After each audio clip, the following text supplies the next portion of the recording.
out there in podcast land. Welcome to Beer League. We are in the Get Off My Lawn studios here. And, this is a great episode here, Greg. How you doing, bud? We're on a roll, man. We are just hitting our stride. This episode number 33, if you can believe it. We were never going to keep with the numbers, right? But now we're saying it. Now, No, you used to get mad at me. It's almost a third. Really? It's almost a third of 100. A year and a couple weeks. There we go. We'll do that. We officially been on podcast land for a year and a couple weeks. Yeah. Hey man. Hey, I want to say thanks for the great derby party you threw here on this weekend here. It was a hell of a time. We had a big time, big turnout. The horses ran out early. There were horses being sold on the secondary market. And then one guy, of course, fell out of the starting gate. Right, that was a big I tried horse, to give him right? his money back, but he just said, "No, that's part of the risk you take." Right? It is because if you bet that, do you lose it? You lose Yeah, it, right? man. I think he was fair. He did the honorable thing, and then we watched a pretty good race. You know, sometimes those races are a little boring, but this one was pretty damn exciting. I needed a newspaper. I needed to start smacking my butt. You're like, let's go! Come on, keep going! Get down there! Get down there! Yeah, we used to do that all the time. We'll get you a newspaper next year, but yeah, first annual Beer League Derby party. Yes, it was the first annual Beer League party. Maybe we should do it during the Preakness, and we should do it at the Belmont Stakes. What do you think? No, once a year is good for me. Thanks, dude. You know what? Maybe we should do the Belmont Stakes at my house. It's from New York. You know? Okay. That might be. Yeah, we can do that. Yeah. I went to the Belmont. We used to go to Belmont Stakes all the time, and that was great times. We used to do that. We used to all get together, and we had picnics, and we would sit there and have a couple cocktails beforehand, and then it got a little out of hand. Well, we like to limit it to 2 mint juleps. That's your maximum. But I tell you what, the adults were well behaved, but the day after, I went outside and had to pick up 14 different Capri Suns that were just thrown everywhere in the neighborhood. It was so embarrassing. Animals. I blame my wife for that. It was her. She was drinking and throwing them over the fence. No, she wasn't. Sorry, Tim. It was a great time. It was a great time, and we'll do it again next year. Once a year. Just once a year. Well, I want to thank you, though. It was a great time. We had fun, a lot of laughs, and my horse didn't win. The horse that won did have 4 legs, right? Yeah, you never know if they're going to disqualify these horses. With the juice that they give them these days is getting more and more exotic. Yeah. But this one was official, and Noah actually won the Bantam A2 coach. He was on the podcast. He won. He made his debut, and people were getting to know him, and he's excited about that team. But now we're shifting out of hockey mode. Yeah. We're shifting into baseball mode. It was, but it's been a little stressful though. Yeah, I got to tell you, this hockey, who's making what team, how team. What's going on? Who's getting the call? We're not getting the call. Oh, yeah, it's a lot of hassle. Yeah. So it's buck up now. We're in hockey. Teams are already set. Oh, excuse me. Teams are already set. We're getting ready to donate the money back into the firm and go from there. Hopefully we can get the James on the show, the last to really close out the hockey season, and then we're going to start moving on to baseball or some other sports. We have a lacrosse guy coming up here, don't we? Yeah, we're doing soccer, lacrosse, baseball. How about a badminton guy? Do we have any badmintons out there? I don't know anybody. Pickleballers or something like that. Leave a comment if you're a badminton instructor. You own a facility. Yeah. Maybe you could do some pickleball coaching. No, I don't want to. Yeah, how to hold the beer. Yeah. How to be a degenerate pickleball player. Hey, and I win, too, when I play beer. It's impressive. I do. I'm pretty good. I'm still getting you, Sean Henry. You're coming over. I'm going to beat you in pickleball. You can wear your flip-flops. I'm still going to get you right now, though. But anyway, let's fast forward to today. Right now, we have a special guest. Probably one of the nicest baseball people. Not even baseball people, but one of the nicest people I have ever met. And he's just a joy. I call him the kid whisperer almost in a way. He has a way coaching these kids, and he's been a great friend of mine over the years. And like we were just sitting there talking off camera here, how long we knew each other. And let's give a round of applause to Brandon Hynick, everybody. Let's get the claps going. Hello, Brandon. All right.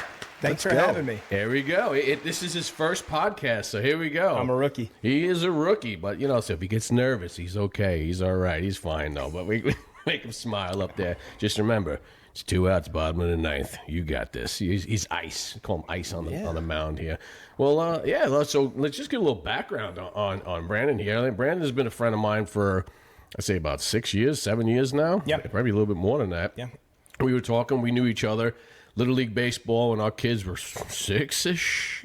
Thinking that, yeah. It's 7 or 8. 7 or 8, yeah. And it was great. We met in the summer, and he was out there, and he's like pitching to the kids, and he just said too he had a great opening week on that weekend. He went 4, 5 strikes, 6 8 strikeouts, right? Was it? Yeah, not what you're looking for in coach pitch. No, coach pitch. He was dealing. He was striking every kid out. They're like, come on, he's throwing a deuce at you, kid. But yeah, it's usually just hit the bats, and he didn't hit the bats. So, but anyway, that's where we first met him, and I talked to his dad. And how we really got to meet you too is your dad sat there, and I met your father, and we were talking. He goes, "Yeah, that's my son out there."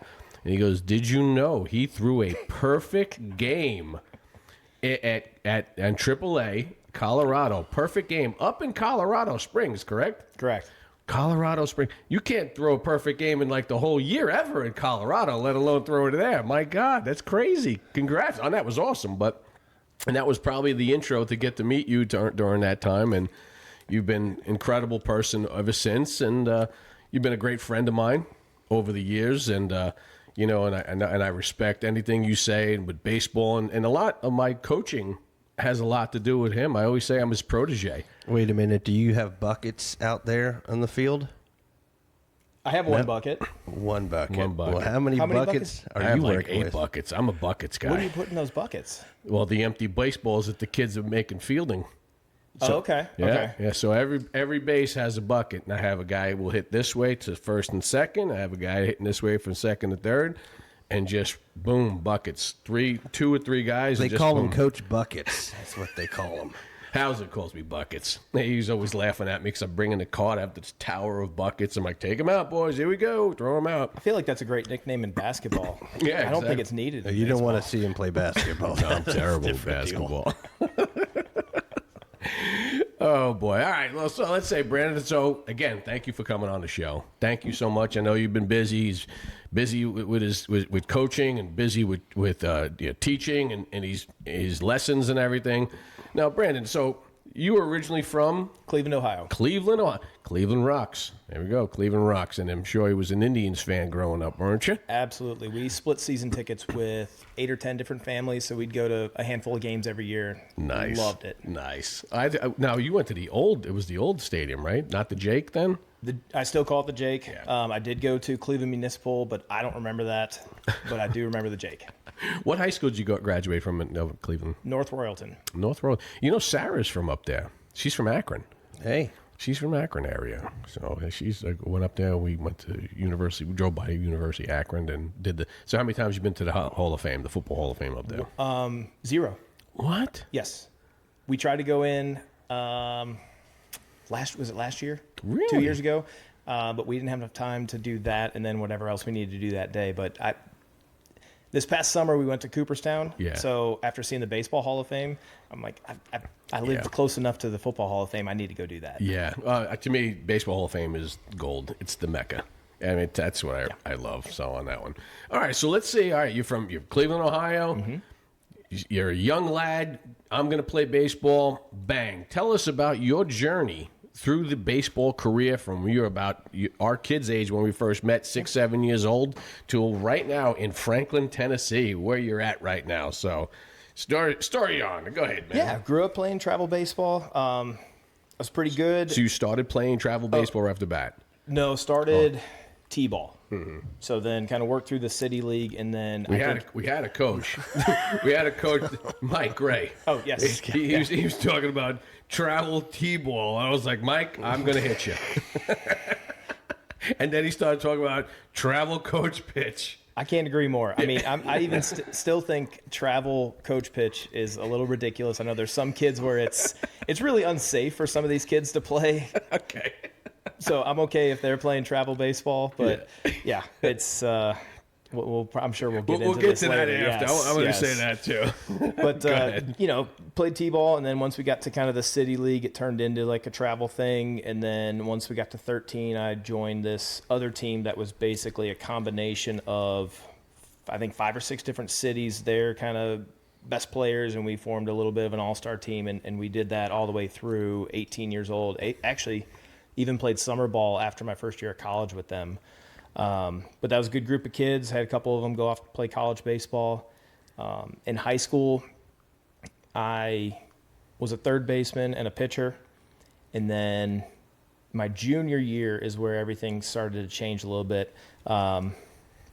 We're practicing in the winter, and I'm throwing against one of my teammates, and he's like, "Man, you're throwing hard."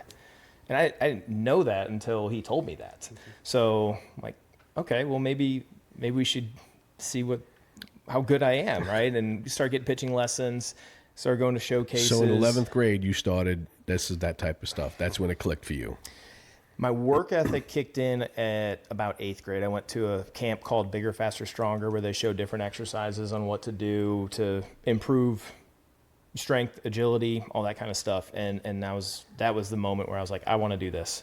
So I made sure my basement was a training facility. I didn't have a lot of room. I had just enough room to swing a bat, but I nailed up some tarps and blankets, and I would hit and throw into that in my unfinished basement where you're nailing stuff up to the wood beams up there.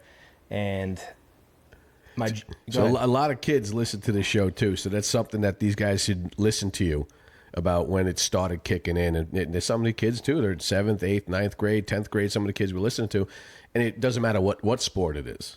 It really doesn't. It's time to start really putting the work in, and that it shows you, because later on he's going to tell you what happened with him. So yeah, it changes things when it shifts from the parents making kids do things to when the kid decides on his own that he wants to do it. There's a different level of work there when they're just along for the ride versus they're making it a point to do that. Did your dad or mom push you more than anything until that moment, or it was just like, hey, good, have fun, man? No, they provided whatever I needed, as long as I was getting good grades in school. They said, we'll support your dream as much as we can. But there was never any pushing for anything. It was just whatever I wanted to do or needed, and it wasn't anything ridiculous. They provided it for me. So what clicked at that camp? Like, what made you want to kick it into overdrive and self-motivate, hang up your tarps? Do you remember anything specifically, or you were just like, it's time to go, I'm going to do this? Yeah, I just remember it was, I can be faster, I can be stronger, I can do all these things better than I am right now, and all it takes is a little bit of work. Okay, let's do it. Or a lot of work. It turned out to be. Well, so by you throwing that time, and the guy goes, you're throwing harder, it's like, really? Yeah. So that was almost like a eye-opener, going, yeah, I can do this. Wow. Did you notice when you were in 11th grade, they were like really swinging and missing, and you didn't have any pitching lessons then too, right? It was just, I'm throwing. I don't remember exactly when I had pitching lessons, but I think they started around that time. I didn't start pitching till I was 14, so okay. I got, I would say, a bit of a late start there than most, which probably ended up being a good thing because it saved me some bullets in the long run, right? Correct. Which is a big thing that I take pride in when I'm coaching and teaching, things like that, and I try to encourage other coaches to do the same, because not everybody does, as you know. And that's a hats off to you, man, and I got to tell you, you have been nothing but remarkable and just such a great wealth of knowledge during the times that I've coached, bouncing things off of you, and you've been nothing more than almost my mentor when it comes to pitching lessons and stuff, and watching the way you talk to kids and how it goes. And I commend you, and I all the accolades to you, man. And I want to say thank you for that. Well, likewise to you, because the way you deal with people is, and you know, the people we have around the boys on our team, like it's really important to have the right people around and have the right influences around, not only for the kids but also for me. Having good people around you makes you a better person. So thank you. Oh man, that's nice. Thank you, brother. Thank you, brother. All right, so you get back. So now you're gonna go. You did the camp. You're getting stronger. Junior year, high school. Yeah, had a great year. Pitched really well. Ended up being all state as a pitcher. But towards the end of the year, I think we were like, and anybody that knows me knows I don't care about rankings, but I think we were the 5th ranked team in the state at that time. Right before the state tournament started, I hurt my elbow to the point where I almost needed Tommy John surgery. I was literally millimeters away from needing Tommy John. So I was out for basically a year and barely pitched my senior year of high school. Do you think maybe because you were growing and you were throwing a lot harder, you think it put a lot more stress on your elbow? I'm not a doctor. But you did stay at a Holiday Inn last night. Right.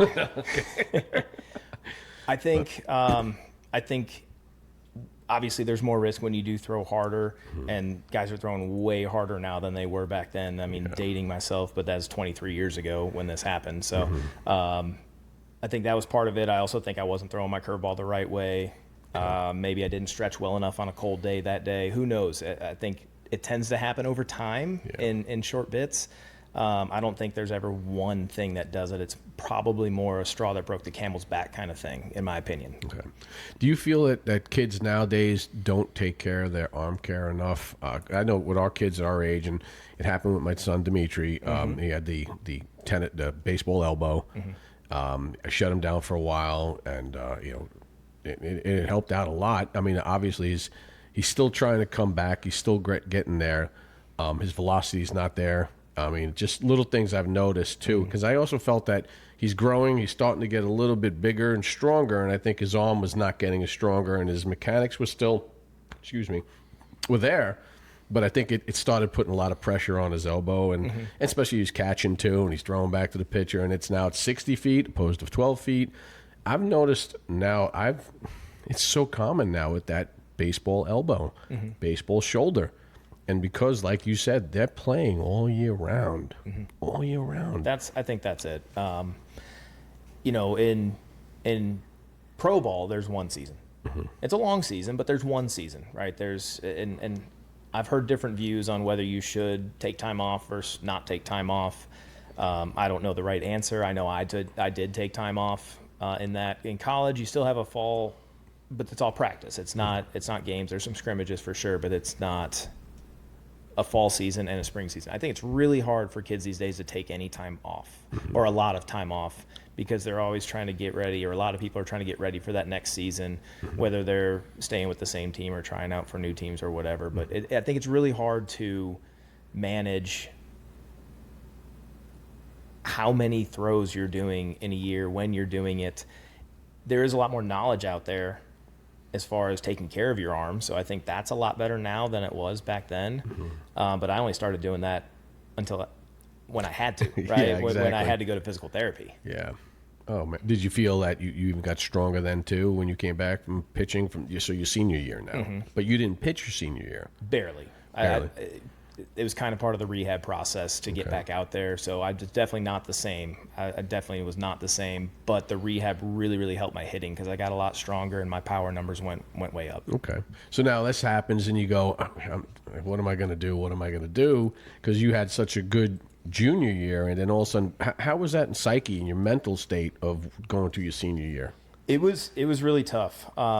It was hard to stay focused on certain things, because I know at the time I wanted to do kind of the flashy stuff, where I wanted to go to the big school with the big name and do all these things and say I did this, right?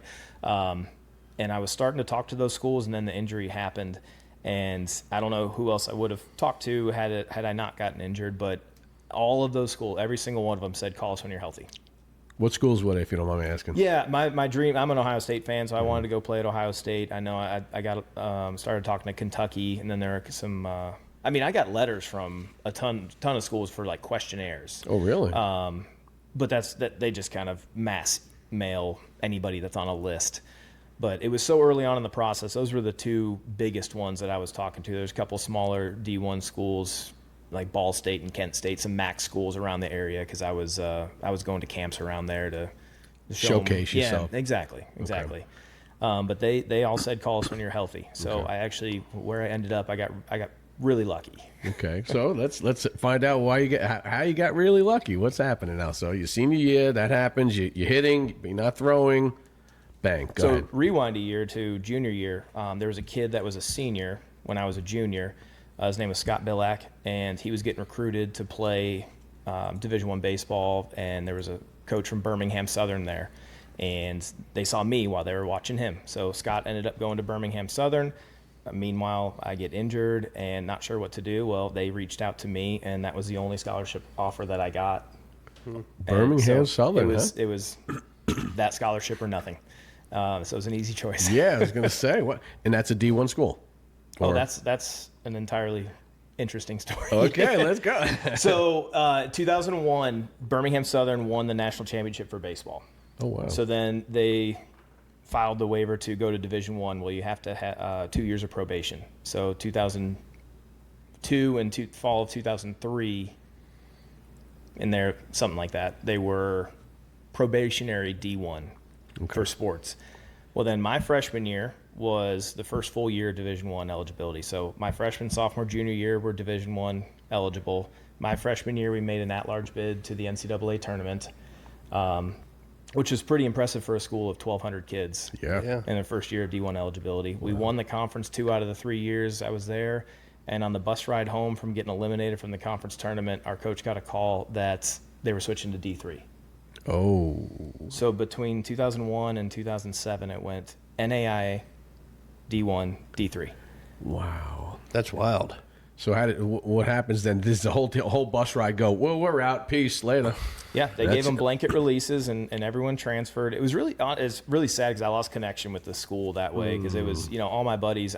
I was lucky enough where I got drafted that year. Oh, whoa.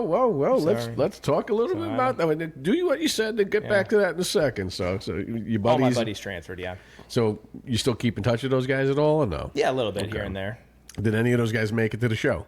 Yes. They did. Okay. All right. We'll get to that in a second. So now, how does this happen? You get drafted. How does this happen? So now, during that year that you get in the release from now they're going to, Division III, you get a phone call. Yeah. So the draft is an interesting story too, because you get calls from teams before the draft because they want to make sure when you draft them that you're going to sign, because you have the option. I was drafted after my junior year. I could just go back to college. So they want to make sure, hey, we're going to offer you this much money if we draft you here. Are you going to sign? Because if you don't sign, they just wasted their draft pick, right?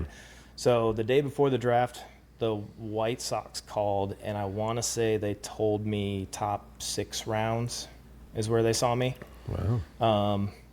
And then during the draft, in the 4th round, the White Sox called again and said, we're going to take you with either our 5th or 6th round pick. So 5th round goes by, nothing. 6th round goes by, nothing. 7th round goes by, nothing. So I am furious. I was going to say, I'd be pretty pissed off. I'm sitting there watching on the computer, because then, when you get to these rounds, it's and back, 20 years ago, it's not televised like it is now. Yeah, it's on DOS. The floppy disk you put in there. Go ahead. I see my name pop up on the computer, so it was like I'm mad, and then all of a sudden it kind of flips to, oh my gosh. I just So saw White my Sox name. did take you. No, Rockies took me. The Rockies took you. Okay. So what round was that? That was 8th. 8th round. Now, did you end up going back and telling the guy that called you, what the hell, man? I don't remember who called me, but I've been pissed. But yeah, you know what? Screw it. I'm going to Rockies.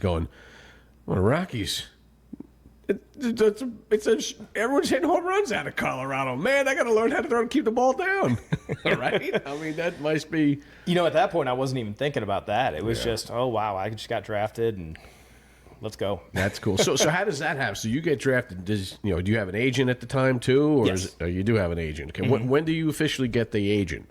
So he's called an advisor before that, because Okay. you can't technically have an agent because you're still playing, amateur baseball, right? I haven't signed anything at that point with the agent, but he becomes an agent right after So you sign that do you paper. call him, or they called him first about drafting you, or do you call him right away and go, hey, guess what?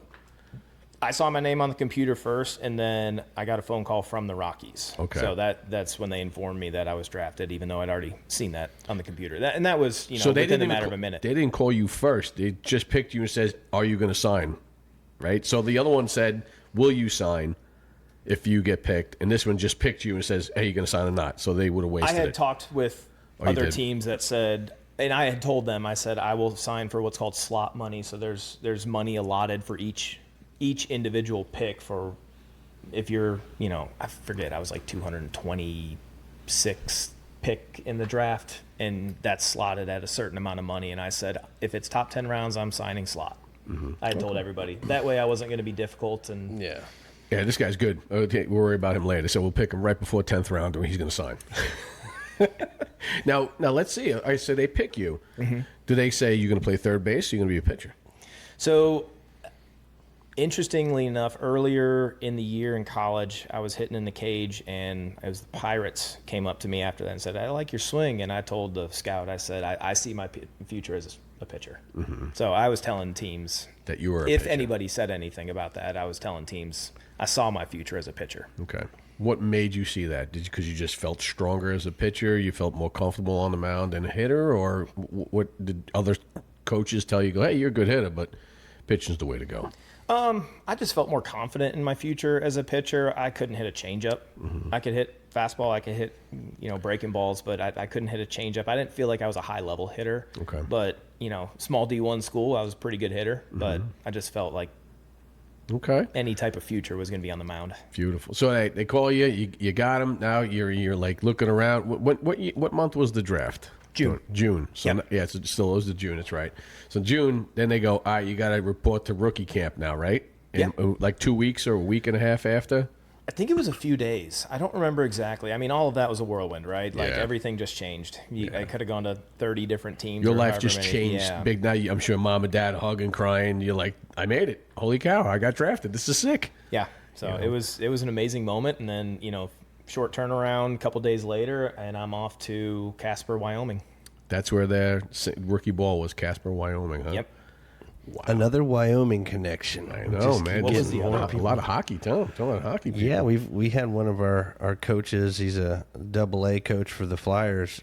Greg Sowers spent some time in Wyoming and really loved it. And then we've seen some other players for juniors hockey, but there's nothing in Wyoming. I mean, I guess it's cheap to A lot of land. You can make a lot there. of baseball fields. But everybody seems to go through Wyoming or Montana at some point. That's interesting. What did you think of Wyoming? Was that a Coming culture from shock? Cleveland, I don't know. I mean, that might be gold. Yeah. I mean, I wish I had more time to do, I guess, outdoorsy stuff. Not that I'm the most outdoorsy guy, but it would have been cool to experience that out there. But You had no time for that. exactly, we played almost every single day. I want to say when you got to full season, it was something like you played 144 games in 152 days. And you ate fast food, and more fast food, right? During that time? Because you're not making you're barely making money. I was trying to break even every year in minor league baseball. Trying to eat healthy though, because we had to, weigh in every 2 weeks. Oh, and really? Yeah. Oh, wow. Make sure you're taking care of yourself. Well, because I had a couple buddies of mine that said that, when the game's over, next thing you know, the only thing is open is fast food. McDonald's, Burger King, and that type of stuff. And he's like, dude, you get so sick of it. Yeah. Now I can imagine what's going on now. They got they take care of their players now. A lot better at it from what I hear. Yeah. But even still, like if you're going fast food, you got to make a better choice than a Big Mac, right? Or give it the chicken sandwich. Fish fillet. Dude, right? Nobody wants a fish fillet, dude. That's disgusting. Well, I mean, nutrition now is crazy to where the kids are getting nutritionists, right? Yeah. I mean, there's been a big change there. But how do you try to keep up with that back in the day when you didn't have a lot of options? Well, luckily in college we took had a nutritionist come in and teach us So you what to learned do. those That's skills. great. It was did the team provide that? Oh, that's really, really good. That's really cool. I know when we went to Ohio State, when we did a hockey tournament, one of the guys took us, he's from here, Franklin. He plays. He was the captain of the team. Now he plays for the Islanders. I reached out to him. He took our kids downstairs into the locker room, and they had all the kitchen where they healthy, would eat healthy and everything. You go into the locker room, and you can't walk on the O. All the kids walked around the O, and the kids were right in the locker room. They loved it. But yeah, that's like a top D1 school, especially a top hockey program too. How it was, but yeah, that's insane that they have a nutritionist for you too now. And it's like it's a business, obviously. So Yeah, those big, college football programs. I'm not sure how many programs have it, but they will, they do all these tests and see what your body needs, and then they will customize your protein shake to what your body needs and what your sport and what your position require. Like it's that's insane. coming to everybody now, right? You can go to your PCP and see what you need. But I think people are realizing, like, you needed fish oil or whatever back in the 80s and 90s and 2000s. Like, no, it depends. Everything is different. Like, everybody needs something different. And so it's cool that you guys kind of got a taste of that early. And Seth, you might need to check that out too. you know what? Buffalo Wild Wings is my healthy kick right there. It's chicken, right? It's So funny chicken. because you don't think about the nutrition, but I had a couple kids a couple weeks ago on the soccer field, and one of them, it was like 11 o'clock game, and he came out, and he wasn't playing well.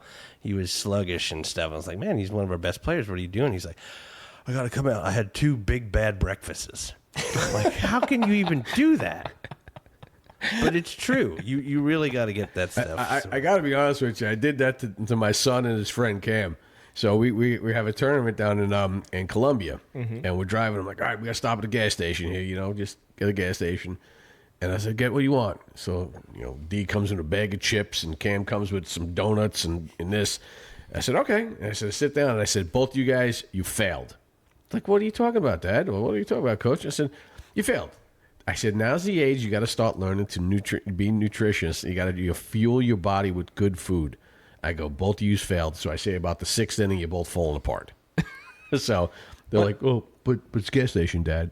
You can do it once, right? But if you do it again, that's on you. Yeah, I know. Right. So I gave them that little tidbit. It's up to them. You can't just tell them. They have As to I'm learn. drinking a coffee, eating Well, like that's a pizza. different. You're retired. I'm retired It's again. different. But take us back to Wyoming. We Yeah, got let's off get back track. to Wyoming. Yeah. Yeah, it was really interesting. We got a host family, so I've had, through my playing days, I've had 4 host families, so some good, some bad. So almost like a billet. They got a billet family too, right? They get the billets like a hockey, but you have host families. That's it. They do that then. Mm-hmm. So how many people live in those houses? And that you nailed it. That was the issue. So this was a family of 5 already. Oh my God. And then there were 3 American players living in the basement and 3 Latin guys living Whoa. in a bedroom. It's a different. upstairs. So there were 11 Oh my God, that's people insane. in that house.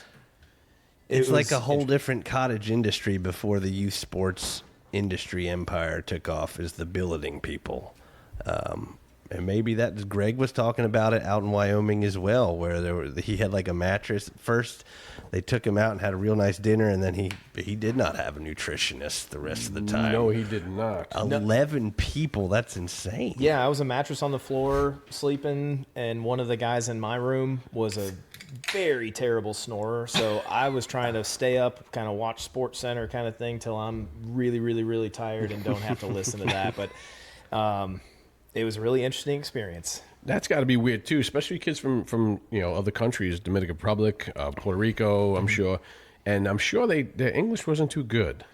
The Rockies did a great job because they made them take English classes. Really? Okay. So what was really interesting is I know sometimes they didn't have the education that we had, but I always thought these guys know 2 languages. I don't. I know a few Spanish words. I can. You know the curse words. I get it. Exactly. I learned those very early on. Exactly. They're not in their home country. They know 2 languages and can get by and all these kind of things. I couldn't imagine doing that. That's got to be so hard for them. You come from Puerto Rico, and now you're in Wyoming for these guys. And and they're 16, 17 years old. They can't speak a lick of English pretty much. And you're like, but yet at that time, they're probably making more money than they've ever seen already. Right, and that can be an issue too, because then sometimes they come from nothing, and then they have some guys sign for a decent amount, and then you know how quickly that can go away. Mm-hmm. Some of these athletes can really, really spend through their money. You must have saw some of that happening during these billet or home times. You saw some of these kids that you go, this guy is supposed to be a stud player, and he just pissed it away, if you want to say it. Oh my gosh. Go look back at any drafts from 10, 15, 20 years ago and look at the names and look and see who made it. And we just had the NFL draft the other day, right? And everybody's pumped about each of their picks for the most part, right? But half of them aren't going to do much. That's just kind of the way it works. Does the Rockies or other teams, I'm not going to say other teams, let's just say the Rockies, we'll stick with that. Do they have a class for you guys to go, hey, this is a money class now? Almost like the NFL does it with the rookies. Hey, get your head straight. Don't spend all your money. Did they do that with you guys too? Not with everybody. Okay. A little further down the road, I went to a kind of a prospect camp with the Rockies in January. They took, I think, 10 or 12 of us up to Denver, and we worked out at Coors Field because we were kind of making our way up the system. And they did a class like that, and that was one of the things they talked about was, not having the entourage, because that's where your money goes, is the people that are asking for handouts that are relatives or friends or whatever. That song, want to be a rock superstar and live large. I can't sing it, but that's how it is. Like, you don't know where your money's coming again. That's the kind of thing they do. I was thinking Ballers, Ballers too. That's make another sure good one. You keep track of it because it goes quick. All right, so you're in rookie camp. You're up in Wyoming, and you got. So it's almost like a shortened season for you then during that. Was it 50 games or something like that? Well, I had just had a college season, though. So it turns into a full season. They call it short season for like the pro side of it, right? But I had just faced, I think I threw 100 innings in college and then go to rookie ball. So when you were in college, you were the Friday pitcher usually? Mm-hmm. Okay, Friday pitchers. Those out there don't understand college ball. You got your Friday, Saturday, Sunday games. Friday is your number one, your ace. So he's an ace. We're looking at our ace right here. He's going. It's like travel ball Sunday morning. First game Sunday, he's going. But he's Friday. He's the ace of the team. So 100 innings, huh? Yep. How many innings did you hit when you were in rookie ball? Trying to remember. It was somewhere around the 80 mark. Wow, so 180. 70 to 80. Yeah. Wow, you pitched a lot of innings. Wow. Did you feel tired after that? No, I don't remember feeling tired at the end. I knew I didn't want to do much more. I didn't want to, and this can come kind of later, but where I was asked to go play some winter ball, but I told him no because I had thrown so many innings that year. I didn't want to do more, even though I wanted to get that experience. Yeah. Okay, so what about that? How do you say no? For the kids, college, and the minors, and the pros, right? It's different, but everybody's throwing more and more now. Like, what would you tell the parents about how to say enough is enough? You're wanting them to get the chance, but like the power of no. How did that apply for you? It doesn't just apply to pitching, but just like long-term goals. If you it's not short-term goals, it's long-term goals, and sometimes you have to make short-term sacrifices to hit those long-term goals. So, if my long-term goal is to stay healthy for the next year and give myself a chance to make it to the big leagues, I got to turn down, and I would have gotten paid more money in winter ball than I would have in the minor leagues. Really? So, would you play down like Venezuela or something? I got invited to Venezuela twice. Okay. Oh wow. Okay. I mean, I think if you're a hitter, you'd go. I really do. I think if you're a hitter, you go pitching. You're like, listen, I only got so many balls that I'm throwing. Yeah, it's definitely easier for the hitters to go. Yeah, I think if you were a hitter, I think you'd probably go. Just because you're like, no, wait a second, I'm hitting. I'm batting four times. But again, pitching, it's a grueling. Yeah, it's got to be a lot too. And plus, you're kind of homesick, I'm sure. Oh yeah. I talked about this the other day with a guy that I know that's going up to play independent ball, but I was always looking forward to whatever was next. So when I was in spring training, I was looking forward to the season. Then that season kind of drags on and gets long at the end, and I was looking forward to the off season. Dog days of summer right there. And then the off season, it's like, all right, I'm ready to get going again and get to spring training. I was always kind of looking, at some point, I was always looking forward to that next step. Well, that's why a lot of times you're like, yeah, it's all right, thank God it's over. But then like when you hit January, you go, all right, I need to get back. Let's do it. Or even December, early December, because you're over in what, October? Not in minor league ball, so that's going into the middle of September. If you make early to middle September, depending on playoffs. Yeah, and then you got October, November. You got 2 months off, but maybe like end of November after Thanksgiving, you start hitting weights, you start getting ready, doing workouts. In December, you're hitting it hard. In January, you got to go down to spring training, right? Or February. Depends if you're going to big league or minor league camp. So big league camp, at least, and again, I'm dating myself. Back in my day, right? Middle of February was big league camp, and then like 1st of March was minor league camp. Okay. All right. So now you're in Wyoming. Your rookie year, you did good. So now they tell you, what do they talk to you about for next year? What's your goals next year? Does your agent talk to them, or do you strictly talk to them, or how does that work? Not really anything there. They just let you do your thing. I mean, it's professional baseball, so you are expected to be a professional, and they treat you like a professional. It's your career. Mm-hmm. I had a great season, so it's kind of like if it ain't broke, don't fix it after that kind of thing. Okay. If you're doing well, they're not going to touch you. If you're struggling, they're going to tweak you, right? So I had a really good year, and it was just go to spring training and see what happens. Okay. So you go to spring training. Mm-hmm. You have now you're in minor league spring training. Minor league spring training, yep. And does anyone say, okay, these are your goals? They don't sit there and they don't tell you, go, hey, we see you in the majors in 4 years. I don't remember anything coming like that. But my goal was always to maybe do more than what was expected. So I knew I had a great year, and the next step up would have been low A, Asheville, North Carolina. And they put me in that group to start. And then towards the end of spring training, they bumped me up to high A, Modesto. So I actually skipped Low A, and started in high A, which was that's good.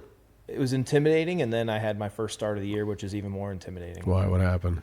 I started against Randy Johnson. Randy Johnson. That's some of the things. So he's pitching against you. Yeah, he's had a rehab assignment, and not only did I skip a level, but my first start of the year was against Randy Johnson. What team was he on at that year? That was Visalia Oaks, so that was with the Diamondbacks. Diamondback. Oh, so he was a stud then too. So he was Did he blow up the bird then too? Is that the one when he was pitching and blew the bird? I think he had already done that. Oh, he did it really? Okay. Did he do you even converse with them at all or no? No, but I remember, so we're in opposite outfields warming up, and I started to warm up because we're home team. I started to warm up first, just throwing in the outfield with the catcher. But I remember throwing and then looking over my shoulder after every throw to see if he had come out yet. I guess, how would that be if you walk up and go, Mr. Johnson, can you sign my glove? I don't know if to take that well, huh?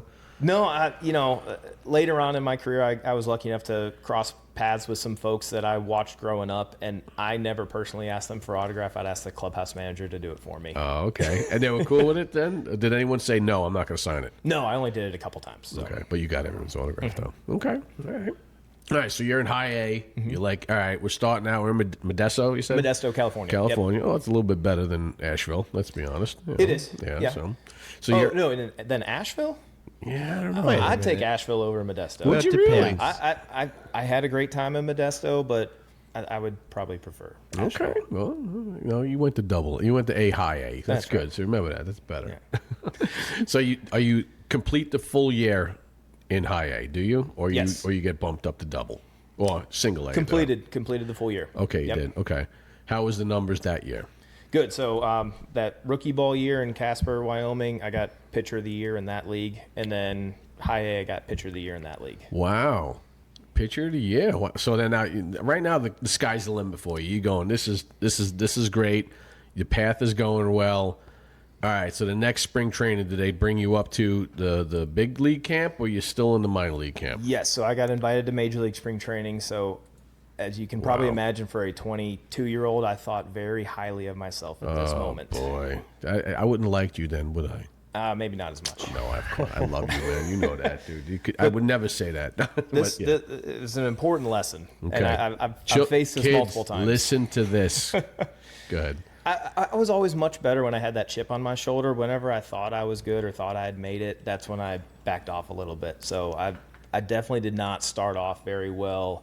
Got humbled for the first, honestly, 4 months of the year. I think I had like a 5 ERA in Double A. Where is Double A with them? Double A's in Tulsa, Oklahoma. Tulsa. Okay, so you can't blame it on the height, the weather. I mean, you can't blame it on the altitude for your curveball not curving. All right, so no, it was honestly just.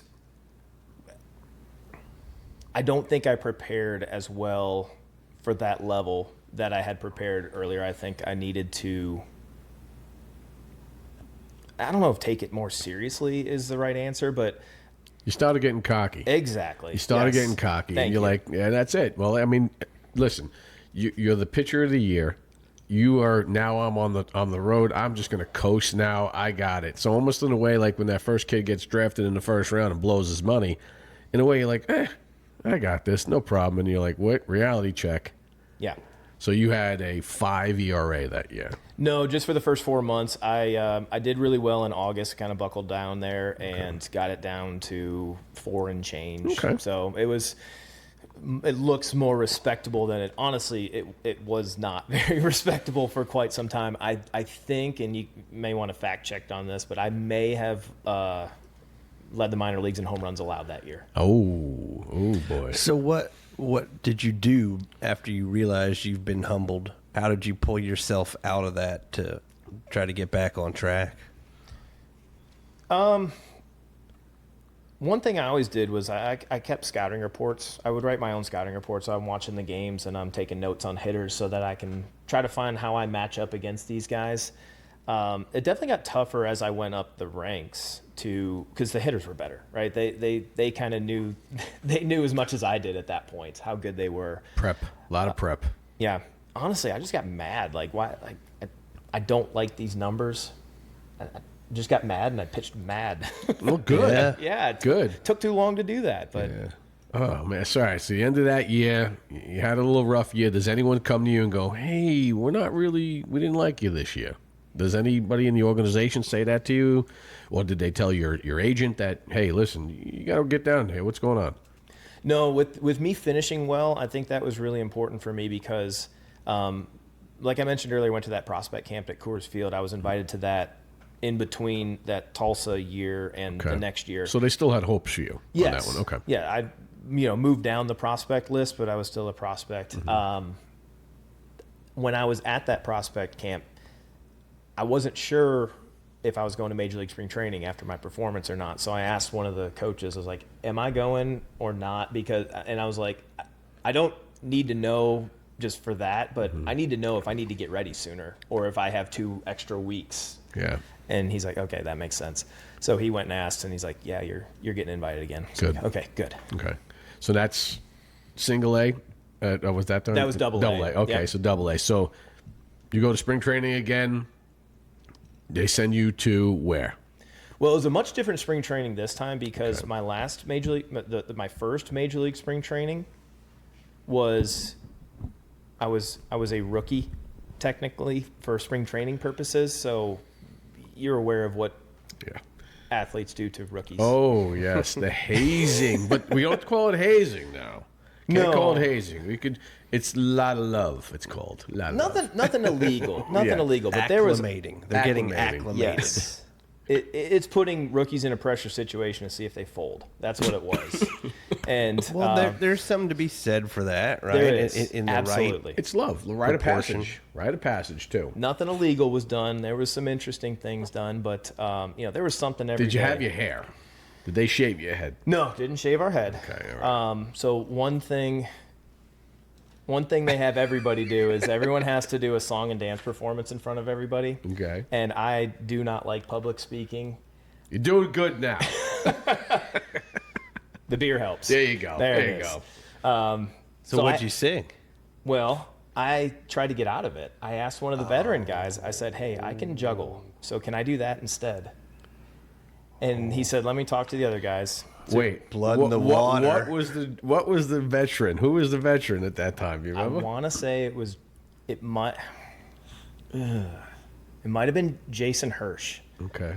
So he was more veteran than me, but played I don't know, a few years in the big leagues. Okay. High prospect coming up the ranks kind of guy. Okay. But awesome dude. Love that guy. I think it was him. I'm not sure on that. But he came back and said, or somebody came back and said, all right, you're going to sing, dance, and juggle. Oh. Yeah, exactly. You set yourself up on that one. Yeah. That's awesome. So they asked, what can you juggle? I said 3 of anything. Oh, boy. Oh, man, you're just asking for Yeah, it. you're just, God. Within reason, right? right. So he said, can you juggle fire torches? And I said, I haven't done it, but I'm sure I could. Oh, boy. So they said, you go purchase some fire torches and you have to sing and dance to Rump Shaker by Rex and Effects. Oh, my God. And juggle fire torches. Put that song on for him, all right? Make sure you got a room shaker.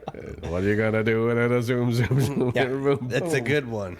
Yeah. So I made the mistake of, and I'd only practiced juggling these one time when I got them. I learned that with the wick, you don't want to dip the whole wick in the lighter fluid, only half of it, because the flames get really big when you dip the whole wick in there. So it looks like you're catching flames because they were so long. But I got it done. You didn't burn yourself. I did not. It took me a while to get the flame out. I had to really whip it around to get the at flame least out. these guys were like, wow, that's awesome. Did they stand up and give you a standing O, or they just said, great, next? Yeah, next. That's wild. That is awesome, man. The other 2 interesting ones from that were they asked if I could juggle 4 because I said 3 of anything, right? They said if I can juggle 4, and I said I could probably do it for 10 seconds. So they took the 10 seconds literal. Oh boy, I can't do 4 very long. It's like 2 per hand, right? Well, there's a crossing pattern. The 3, I can do 3. I can juggle 3 for I could about juggle 8 1 seconds. I could juggle 1. I'm good at 1. So what did they make you juggle 4 of? Fireworks again? Eggs. Eggs. Oh. So do you see where this is going? Yeah. If you drop it within 10 seconds, you have to eat a raw egg. Oh Yeah. God. Okay. That's wild. All right. So It's in good good faith. Yeah, that's not bad. That's not a bad one. You got to know if your teammate can handle the pressure, right? And that is not the normal pressure, but there's going to be crazy things that Yeah, happen. they're going, hey, listen, you're in front of 10,000 people out here screaming. Rockies fans pissed because Dante Bichette didn't hit a home run. That's why. It was right, Dante Bichette. Yeah. Was it? There we go. The other one that was- Galarraga, too. The other one that was funny from that was the first round pick from that year. He had gotten his own seat on the bus when one of the veteran coaches, who is now a major league manager, was doubling up with somebody. Oh, okay. So they got onto him quite a bit. They Really? made him sit in the porta potty for 45 minutes while we were stretching. The number 1 pick? Who Yeah. was that? Who was the number 1 pick? It was Casey Weathers. Casey out Weathers. of Vanderbilt. Yeah. You know him? I've heard of him. Okay. Yeah. Matter of fact, yeah. Okay. Yeah. So he would so he was the closer for Vanderbilt when like David Price. Yeah. Was there. So yeah. He's not the brother of the other David Weathers. David no, Weathers' son. I don't believe they're related. Yeah, But okay. I could be way off on that. Yeah, because I know David Weathers down here, down south of us, and his son plays for the Yankees now. Right. And yeah, he got in a big trade. They had a trade. Yeah, yeah. So good pitcher. But Casey Weathers, I remember that. Yeah. Wow. Okay. So that was a questionable because he missed stretch to sit in the porta potty, and you can't do that with a first round draft pick. That's hysterical. Or anybody. That's really. hysterical. I love it. I think that's great. You gotta dug them. So, all right. So now that season, you're in the spring training. Yep. Boom. You going to AAA now, or are you going to go to AA? Yeah, going to AAA. So I'm not quite sure I earned that, but they put me there. I'm happy they did, but I didn't feel like I completely earned that promotion. Okay. Well, you know what? Listen, you pitched. Your track record got you there. Let's be honest. Your track record and your second half of last year got you there. Yeah. So okay. So how did that go that season? Well, the first start was completely terrible. My first start of the year in Colorado Springs got snowed out. So this is the first time this ever happened where I did not play catch the day before I pitched. Mm-hmm. And I walked 4 in the first inning, which was tied for a career high for an entire game. And I did it in the first inning. So You're a control guy. Yeah. So that was your thing. Yeah, I had trouble finding my release point, and I really do blame that on not playing catch the day before. Okay. So I'm a big fan of that.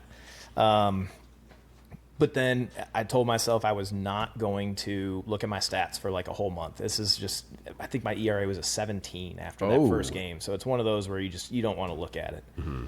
And my next start, I went 7 shutouts, so that definitely helped it. And it kind of settled me into, hey, this is AAA. Like, because after that first start, you can kind of have some thoughts of, am I cut out for this level? Am I good enough to be here, especially after a questionable AA season? Yeah. But started to settle in, and towards the All-Star break, had some good numbers. Is this the year you throw a perfect game? It is. Oh wow! When did you throw that perfect game? I think it was at the end of July. Okay. I think. So after the All-Star game. Correct. Okay. Well, I didn't make the All-Star team. I thought I had a chance there, but didn't quite make it, probably because first it's hard. outing. Yeah, it's hard to come down from Yeah, that. when you're yeah. 17, you got to keep chipping that away. You got to be lights out the rest of the year. Yeah. To even get to that. Yeah. You have one bad outing, your numbers are done. Right. So all right, the day of is nothing. Probably you're like, I don't have anything today. Probably in the bullpen, and then you go out there and do this. I mean, it's just like any other start, right? You treat it like any other start. You don't know you're trying to do that every time, right? But When did you realize you had the perfect game going? in that the second to last inning. So it was a 7-inning perfect game because it was a doubleheader. So with doubleheaders, they cut it to 7. Well, didn't Trevor Bauer just throw one too? I believe so. Yeah, up in the Long Island Ducks. Yeah. Yeah. All right. So you throw a perfect game, Yeah. place goes wild. Were your parents there at the time at all? No, They weren't. parents, and then at the time, girlfriend, soon to be fiance, and now wife, was not there either. Oh, all right. So But I mean, hey, she's always done a great job. She came once a month to come visit me, and she was in pharmacy school at the time, which was not always easy, and studying in the airports and whatnot. So So what about the pressures? The game is building, 4th inning, 5th inning. Like, what were you thinking when you're like? You probably weren't thinking you were going to get a perfect game, but at some point you're like, oh wow, this could happen. You notice no one was talking to him probably on the bench. You're like, hey guys, and you're like, yeah. For me, the biggest thing was that, number one, you said it earlier, it's Colorado Springs, which you're a walk and a 1 pitch away from a 2-run homer, which this was a 2-0 game. So it was really just focused on winning the game. And then only to the last inning is where it's like, okay, this. But even still, I was 2 pitches away from tying the game up with a hit and a homer. Oh man. And the best, we talked about this, and the next outing, you got rocked. Same team. So 5 days later, this goes back to, first 2 years get pitcher of the league, and then I feel I'm getting cocky, right? It came right back there. I'm pitching against the same team 5 days later in their place. First guy hits a double off the wall. Did not pitch particularly well. It wasn't horrendous, but it wasn't good. It was below average. But I know I did not have the same preparation for that game that I had in previous Good wake-up starts. calls. Absolutely. Good wake-up calls. It's stuff I use in lessons all the time. I don't talk about this stuff all the time, but if that opportunity presents itself, I have these experiences that I can share. So what kind of preparation would you do? Because Goose was talking about that. Get your pattern, with the great goalies.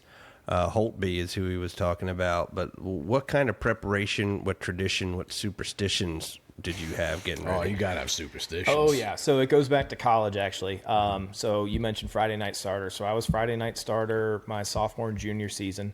And our coach would always cater Olive Garden on Fridays. So I would have pasta before I pitched. And I pitched well in college, so I kept that tradition going. So I ate pasta. And you ask my wife, I mean, days 1, 2, 3, and 4, I'm me.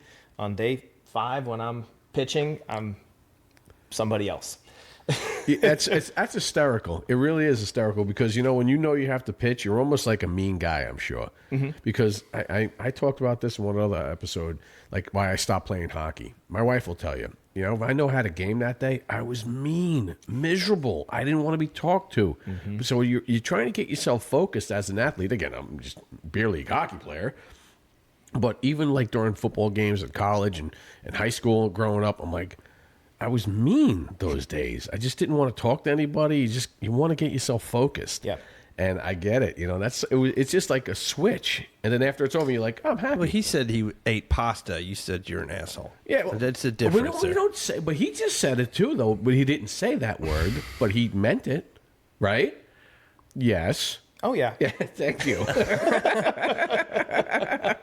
So how would you not let that affect you in your relationship? Like, how do you prepare without getting so angry? And your wife, probably she was like, I got to deal with it now. Like every 5th day, he's going to be an ass. No, she was amazing. I mean, she would let me do my thing. Yeah. Like she saw the importance of it for me. That's awesome. And she'd let me do my thing. And that was probably hard in so many situations, right? But it's an athlete. She just did, yeah. You're an athlete. You're gaming right now. But she was an athlete too. I mean, if she didn't blow out both of her knees, she would have had a chance to play some higher level soccer. Oh boy, oh God, soccer. We had some soccer people on the show too. Yeah, we should have had her on the show then talking about soccer. All right, so now you're in AAA. You got the perfect game going. You're just waiting for that September call up, aren't you? Yeah, I mean, I remember the conversation. I remember the guy, it was Ryan Spires, said, you're getting called up for sure. Like he said, you're definitely getting called up. You're getting drafted 5th or 6th round. Yeah, right, exactly. Right. Thank you, Ryan. You jerk. So, yeah, I mean, the Rockies were in a playoff race. Yep. And what... Is that the year they went to the World Series? No, this was... So the year they went to the World Series, I went to Major League Spring Training after that. So my first Major League Spring Training was the year after they went to the World Series. Okay. So I see Ryan, right? Yeah, He tells you you're going to get going, you're going to get called up. September goes by the wayside. Damn. Yeah. So September call-ups happened. They called, I forget, I think it was 4 guys in the office, and it's pretty obvious. You know what day it is. You know what day of the month it is. Some guys are getting called in the office, and you know what that's about. And I wasn't one of them, and I was a little surprised. Got my, showered, got my food, went home. I like to eat at home and not show anybody emotions and stuff. No, like just that. in general. I just like to, I'm gonna shower and take my food to go. Mm-hmm.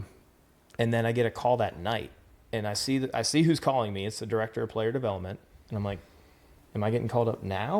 Why didn't they do it when we were in the clubhouse? And he said, hey, we just traded you to the White Sox. What? In September too? Yeah. Wow. Yeah.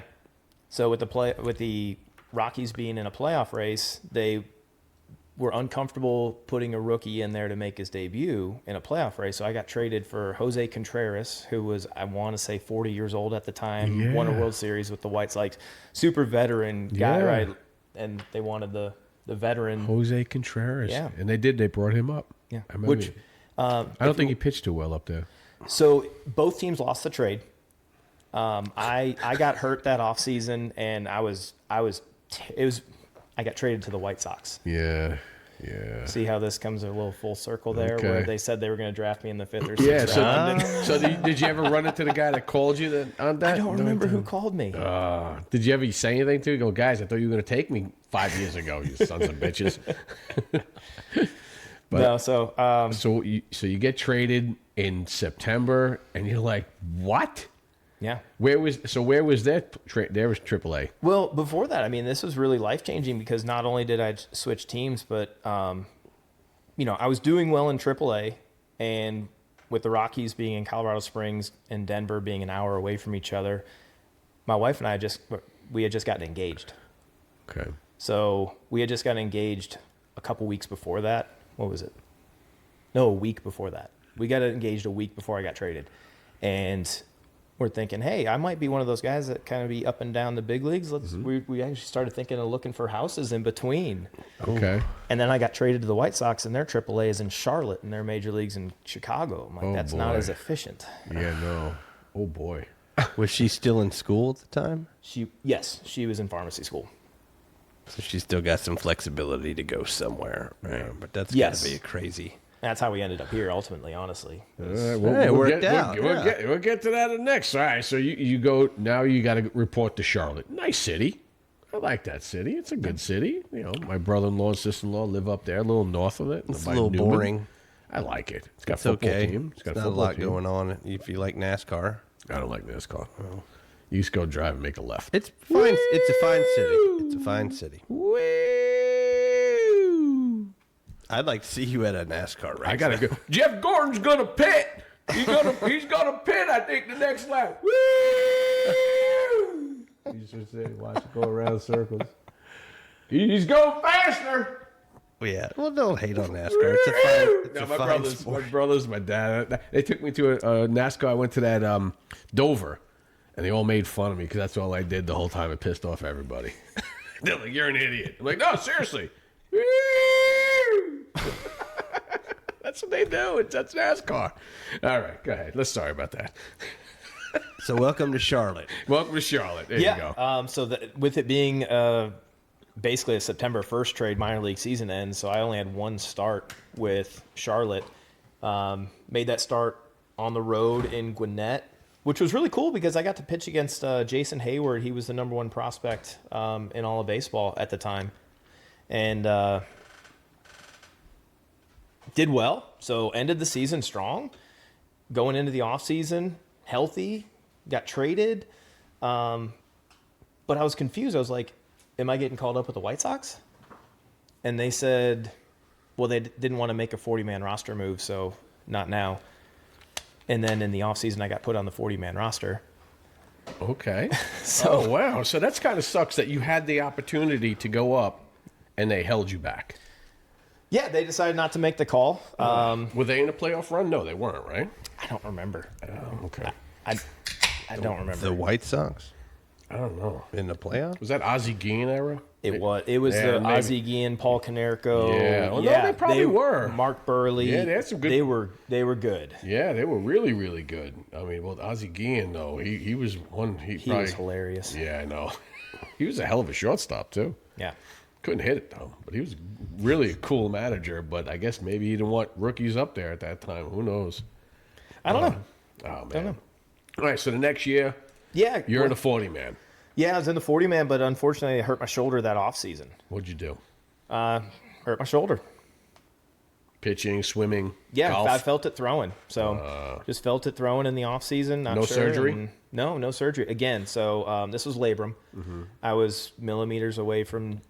They told me 50-50 whether I needed surgery or not, but they tried not to do shoulder surgery because it's really a coin flip whether you come back or not. Wow. With elbow surgery, they're really confident how you're going to come back.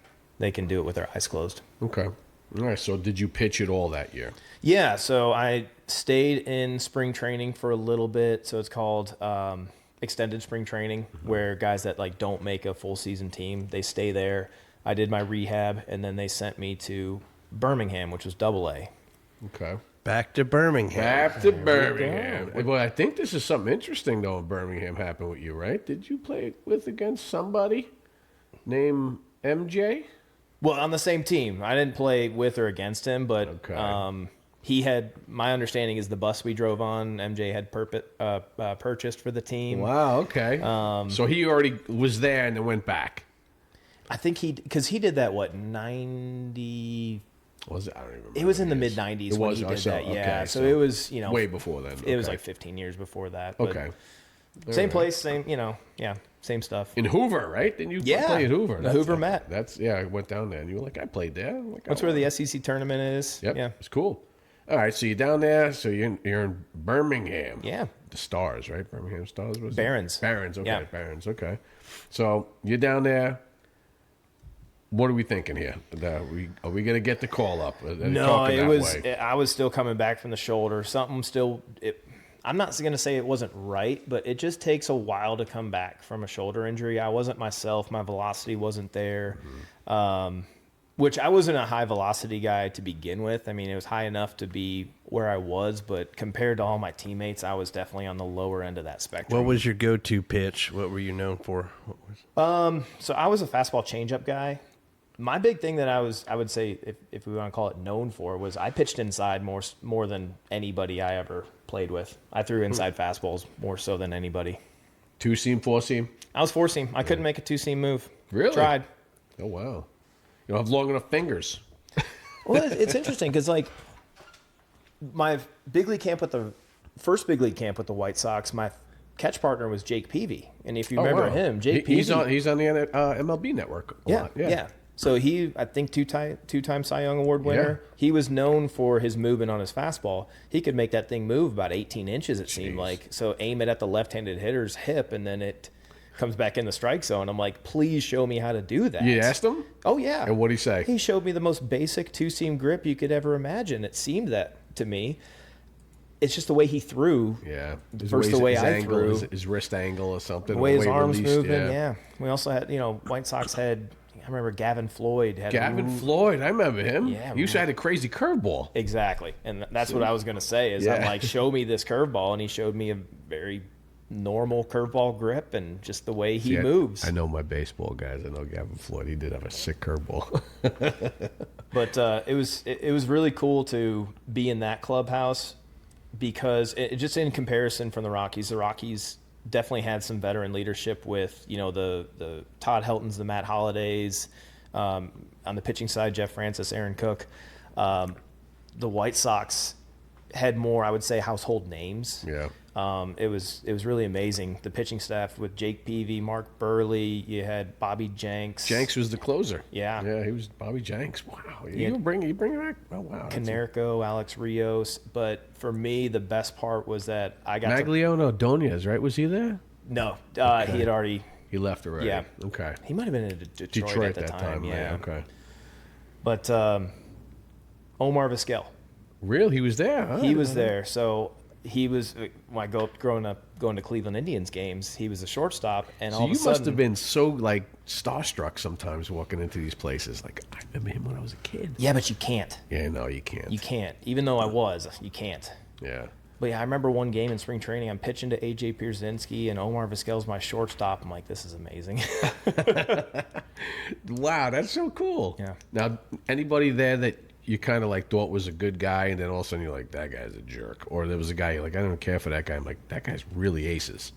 Because I know they always say Pierzynski, for sure. is the guy that you hated if you didn't know him. Yeah. But then you knew him, he was gold. He was amazing. He was so helpful. Just one story about him. The way they would do bullpens is like you'd stagger the bullpens where there's a line of catchers and a line of pitchers. And then whenever the pitcher was done with their bullpens, the catchers would just kind of move the next slot over. Well, it just so happens that Pierzynski was going to catch me in my bullpen. And the pitching coach says, hey, we're going to work on our out pitches today, our chase pitches, which my chase pitch was a split finger, which where do split fingers belong? Dirt. In the dirt. I'm like, so I have to throw a bunch of balls for AJ Pierzynski to block? I'm thinking like, why can I throw to somebody else so I don't make the starting major league all-star catcher have to do all this work? And I told him like, hey, we're working on split fingers in the dirt, and he's like, all right, let's go, come on. Like, was wanting it. That's cool. So Seth's a catcher. He knows a Yes. thing or two about that. What do you look for in a good catcher? What were the attributes that stood out? What you want to actually throw to your best pitches and stuff? Keep my strikes, make some of my balls strikes. Well, back then they didn't have this Right. this new thing. Right. They did. This was my frame, and you had to just pop the glove type stuff and move it slightly and bring it back into the zone. But go ahead, because it wasn't then. Nowadays it's a totally different catcher. It is. So I sent you that video of what's his name, Wainwright said, back in your day, when you're catching, when you're pitching, you looked at the glove. They always said, stare at the glove. Now, when you're about to pitch, the catcher drops his glove. And you're like, what the hell are you going on? Bang! Now he's bringing it back up. So it's almost like against everything, a pitcher was taught to throw at the glove, and now catchers are dropping the glove. How would you react towards that? Like he just said to you, how would you react if you watched the catcher now drop his glove and bring it back up? How do you think that would work with you? I think it's interesting because I heard this from Greg Maddux in one of his interviews, is that he visualized the pitch.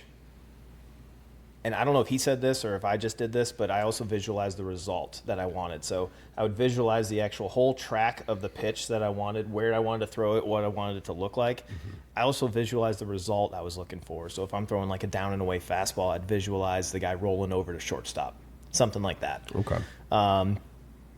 So I don't know how much of the glove that involves when you're really focused on the hitter's result. Mm-hmm. I'd be curious. I don't have experience with it, so I don't know. I had a glove to throw to, right? Yeah, that's a good question at that too, because now it's so changed now, and now with the new, that's a ball. I think it may change back. It may evolve back into the old days of standing still. I think the knee down is here to stay, just because of the longevity of a catcher can be catching now with his knee down and not stress on his knees and his legs for a full 162. You're going to start seeing catches catch more games. Okay. That's what I think. Back, your era, a catcher that caught 110 games was a lot. Mm-hmm. Catchers now, they're hitting 140, 135, Shea Langoliers. 135, 140, 150, he's... And you want his bat in the lineup, especially somebody like that, right? Yeah, he's a stud now. He found it. He found after he came back from the DL last year, he's just been on fire. Mm-hmm. That guy is on fire. So, but yeah, that's a great question. Well, what's the opposite? What do you not want from your catcher? Well, I think there's one more thing I want. I guess I can say it on the not want side, but I want to have a good relationship where they care about the defense. I've had some catchers where they only cared about the offense. They could hit, but they didn't care as much about the defense. So I would, like I mentioned, I kept my own scouting reports, and I wanted to meet with the catcher beforehand to say, hey, once I got the lineup, like this is what I want to do to this guy. And so we're on the same page. That way, if I shake off, you're going to, what pitch I'm going to be throwing next. You just know. You ever been surprised, like you just said, AJ Przinsky was gold. You may have this attitude towards another catcher. You thought he was really, really good, and you're like, hey, we're going to do this. And he's like, I don't care. I'm just going to hit a double today. Yep, I can name 2. Right off the top of my head. One played in the big leagues for a while. And is it, what's his name? The guy that, go ahead, what's his name? You just say it. Oh, do I have to? No, you don't have to say it. I'm not putting pressure on you. All right. No, but the story, I'm not going to name names there. He ended up being a good catcher. Plus, he played in the big leagues for quite some time. He really improved his defense. So that was cool to see. I kind of know the guy, and I'm not going to say it either. Okay. I think we talked about this one all the time. Okay. Yeah. We did. Well, do you think the catcher should drive the game?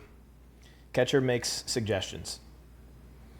As far as pitch calling, catcher makes suggestions. It's ultimately the pitcher that is determining what pitch he wants to throw. But yes, the catcher, I mean, they're the leader out there. Not on pitch calling. They're, again, making suggestions. But they also, if they're really good, they're seeing things. But the pitcher should probably be seeing the same things that the catcher's seeing. There might be some, with the different view, they might be able to see something else that the pitcher didn't see. But I feel like they should be on the same page. Okay. I think some catchers called a game the way that they didn't want to hit. Okay. I can if see that makes sense. Yeah, no, it does make a sense. But I'm also gonna go combat that statement a little bit as a catcher. I see the whole field too. If you want to say, hey, I want to go pound this guy inside fastball, and I know my right field is, my left field is kind of weak. Yeah. I know he's having troubles, so I may want to go your out pitch on an outside changeup, and so he can drown it out to the second baseman or try to roll over the shortstop, or even a lazy fly ball to right field, knowing my right field is a better right fielder. Yeah. I don't know. That's just me. If I see my lineup itself and I go, I got my strength on say the left side of the infield. Now I'm going to go inside. I'm going to pound you inside. Yeah. I mean, I'm going to throw a curveball, like hang a curveball so you can rip it down third base or shortstop or left field. I think that is a really, really interesting argument that I've had, or conversation, I should say, that I've had. So let's go back to Modesto. My manager that year was Jerry Weinstein, who, have you seen I've heard Jerry? about him. Okay, so he's a legend in the college game and has become kind of, he's got a social media presence. He's just a great baseball coach, great baseball mind. We weren't quite on the same page to start the year, and to no one's fault. He was putting the defensive positioning into the hitter's strengths, and I was pitching to the hitter's weaknesses. Okay. So how do we do a shift? Do we shift to the strengths and pitch to the strengths? Yeah, I guess right. Yeah. What do we do? It's a learning thing. You're 100% right. If you're ideally releasing the ball, the game's in your hands. Yeah. It's not in the catcher's, not in the field's hands. If you're not comfortable throwing that pitch, well, guess what? We got to work around it. Yeah. We got to work around it.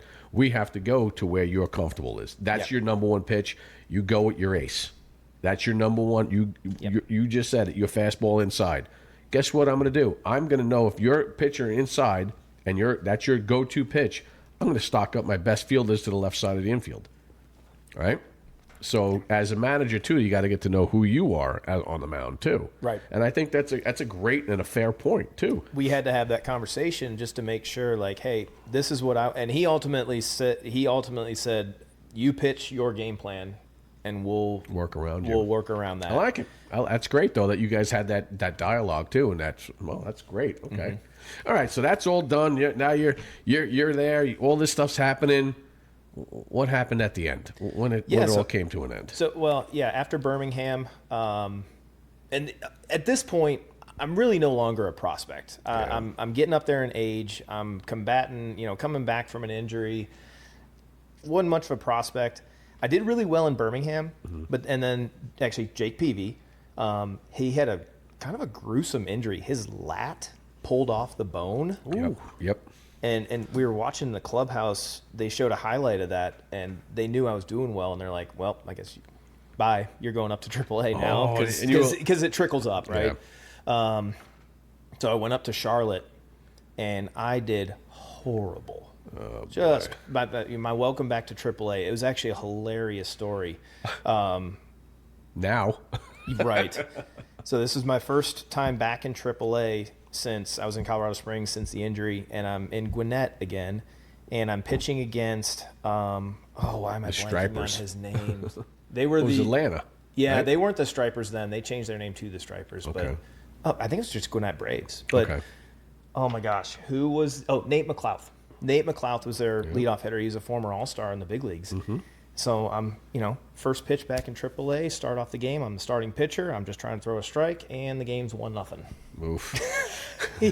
He ambushed me for a home run, first pitch of the game, and my welcome back to AAA. So that was boy. fun. Oh God. So that's all. So that's your last year. Now, last year they don't. Now your contract ended, or they just say, "Hey, we're I was gonna release you? I was still with the White Sox. They gave me another shot. I went back to big league camp because I was, I think they kind of saw that year as me fighting back an injury. Okay. So they gave me another shot. Started the year in AAA Charlotte, and again did horrible. So they actually did me a favor, and they, instead of releasing me, which they should have, they traded me for probably a bucket of baseballs. Oh boy. You may have the bucket. I think I have my 8 buckets. So you didn't even get 8 buckets for your trade. Where'd you get traded to? Got traded to the Reds. The Reds. Okay. I went to Carolina Louisville. Mudcats, which is in Zebulon, North Carolina. Oh boy. Yeah. So how much longer did you stay there? Did well. I did well where they moved me up to AAA for a little bit in Louisville, and then moved me back down to AA, and then finished the year the last week in AAA. Go to spring training with the Reds. Had a good spring training. They were going to put me back in AA, which I was frustrated with because I had done well in AA. I had done well for the most, except for one outing in AAA. So I was frustrated by that because I kind of started to see the writing on the wall of what I was to the organization. And it wasn't a guy that was going to get a shot in the big leagues. It was a guy to eat some innings. Yep. And, Right. and teach some of the younger kids. Exactly. There you go. Which that comes you're in Bull the Durham. following year. You're Bull Durham right there. All right, so what happened the following year? Well, so they sent me to the Reds sent me to AA. I always drove out to spring training, so they wouldn't let me drive back. So my mom had to fly out there, drive my car back, and then we flew. And as soon as I got off the plane, they released me. I'm like, Oh, Jeez. that doesn't make thanks, sense. guys. And my wife is 6 months pregnant at the time. Oh God, Yeah. that's got to be so tough. I mean, she's a saint, dude. Total saint. Yeah, Oh, I'm my telling you, God. once a month, and it got even harder once we had our son. Right. So now you have your son. You got no job now. You're not pitching anymore. Well, not yet. So I got released. I came home here to Franklin for 2 weeks. Yeah. So you say home Yeah. during this time frame. When did you decide you're going to come here to Franklin? So we made a list. Once she graduated pharmacy school and I'm still playing baseball, we could live anywhere. We made a list, 5 cities that we liked, and Nashville was on both of our lists. She found a job pretty quickly. The bad part about that was that as soon as she got the job here in Franklin, I got moved to Birmingham, where she was going to pharmacy school. Oh, boy. So the timing was not great there. But it was still closer, right? Like Yeah. I was closer. Wasn't that far? 3 hours drive. Yeah. It's not that bad. So Okay. So yeah, you come back here. So now, okay. 2 weeks just trying to, find a job, and my agent calls and says, "Hey, the Rockies want to re-sign you." I'm like, Oh, all right, wow. let's do it. So then, The life of a baseball My player. goodness. Oh my God. so this is where the traveling gets interesting because, so it was spring training, fly to Pensacola, get released, drive back up to Franklin, stay in Franklin for 2 weeks, go to extended spring training because I was a reliever for the most part with the Reds. I was a start. They wanted me to be a starter again, Stretching so you I had out. to stretch me out. Yep. So I do 2 weeks in extended spring training. Well, then there was a need at Modesto again. Okay. So I go to Modesto for 2 weeks. Then there was a need in AAA. I was in AAA for 2 weeks. Then there was a need in Modesto again. So they moved me to Modesto for 2 weeks. And then the All-Star break was happening, and we were about to have our son. So I was lucky enough. Our son was born at the perfect time because it was during the All-Star break where I was actually home. I was here. Like I was able to be there. That's great. And then they said, while I was here, they said, "Hey, we need to move you from Modesto to Colorado Springs to AAA again." I'm like, but all my stuff's in Modesto. Like, all right, we'll fly you over there, and then you get all your stuff, and then fly you to. Oh my God, man, this is stressful. We watch it, tell the story. I'm like, oh my God, what next? And then finally, they moved me to Tulsa, and they kept me there for the rest of the year, which was AA. Yeah. Did well there, and then I was a free agent, signed with the Angels, and this was the moment because I was really good in Tulsa to end the year for that second half of the year. Angels said, "Yep, you're going to AA." Okay. And I said, "Okay, this is my last year playing baseball." Yeah. So you knew it. Yeah. You knew it right then and there. Yeah. Okay. I mean, my son at that point was, in spring training at that point, he was 9 months old. Yeah. And again, my wife would come out and visit with him once a month, even while, breastfeeding and all that stuff. So, Oh God. Hats off to her. Yeah. Oh my God, what a saint. Total saint. All right, so then you get out there and it's over. Like deep down. Do they release you or you just say I'm done? No, I said I was done. And I had asked, my last year's pitching coach was Mike Hampton. I mean, Okay, yeah. Pitching for the Mets. Too, yeah, right? yeah. Awesome guy. I had asked him kind of halfway through the year because I was doing really well, made the All-Star team.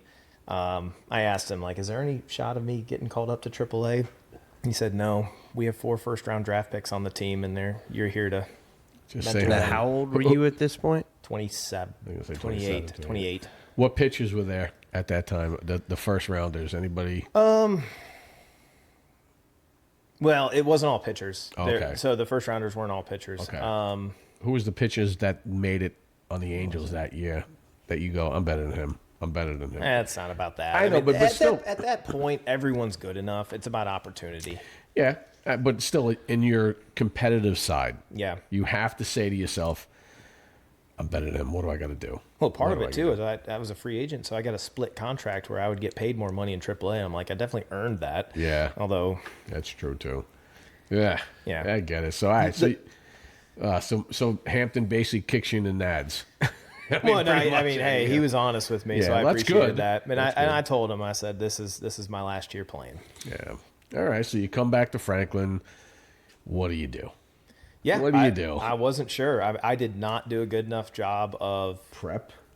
backup plan. Yeah. It was kind of all in. And even when I saw the writing on the wall, I don't know why I didn't do a better job of having a backup plan, but did 6 months of nothing, which was, I mean, needed, right? Just to kind of. Did you fall into a depression at that time? I mean, mentally, did it really get to you? I couldn't watch baseball Yeah. Okay. because I'm watching baseball and I'm watching guys. It's like, I struck that guy out last year. Or I got this guy out multiple times last year. I just couldn't watch baseball. And that's part of the reason my son didn't start playing until he was 8, because I didn't watch it for a long, long time. But yeah, I mean, it definitely. Okay. Well, that's what I figured. You got to get into a depression watching, going, man, I know that guy. Like you said, I struck him out. I throw harder. That guy just throws harder than me. Do you find it different now too? When all they care about is velo, spin rate, launch angle. I would not have had the career I had if I was in today's day and age. I'm sure I didn't have the spin rate. I know I didn't have the velo.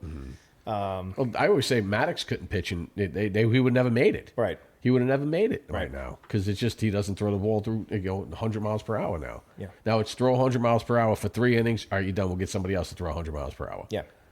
But then it kind of goes back to your catching point because the guys aren't trying to locate as much. They're just trying to have the highest velo and to have the highest spin rate, where it's almost like the glove doesn't matter. Yeah. Where I'm going to throw it in this general direction and hope something good happens. Well, it's the same thing of like when they did the shift.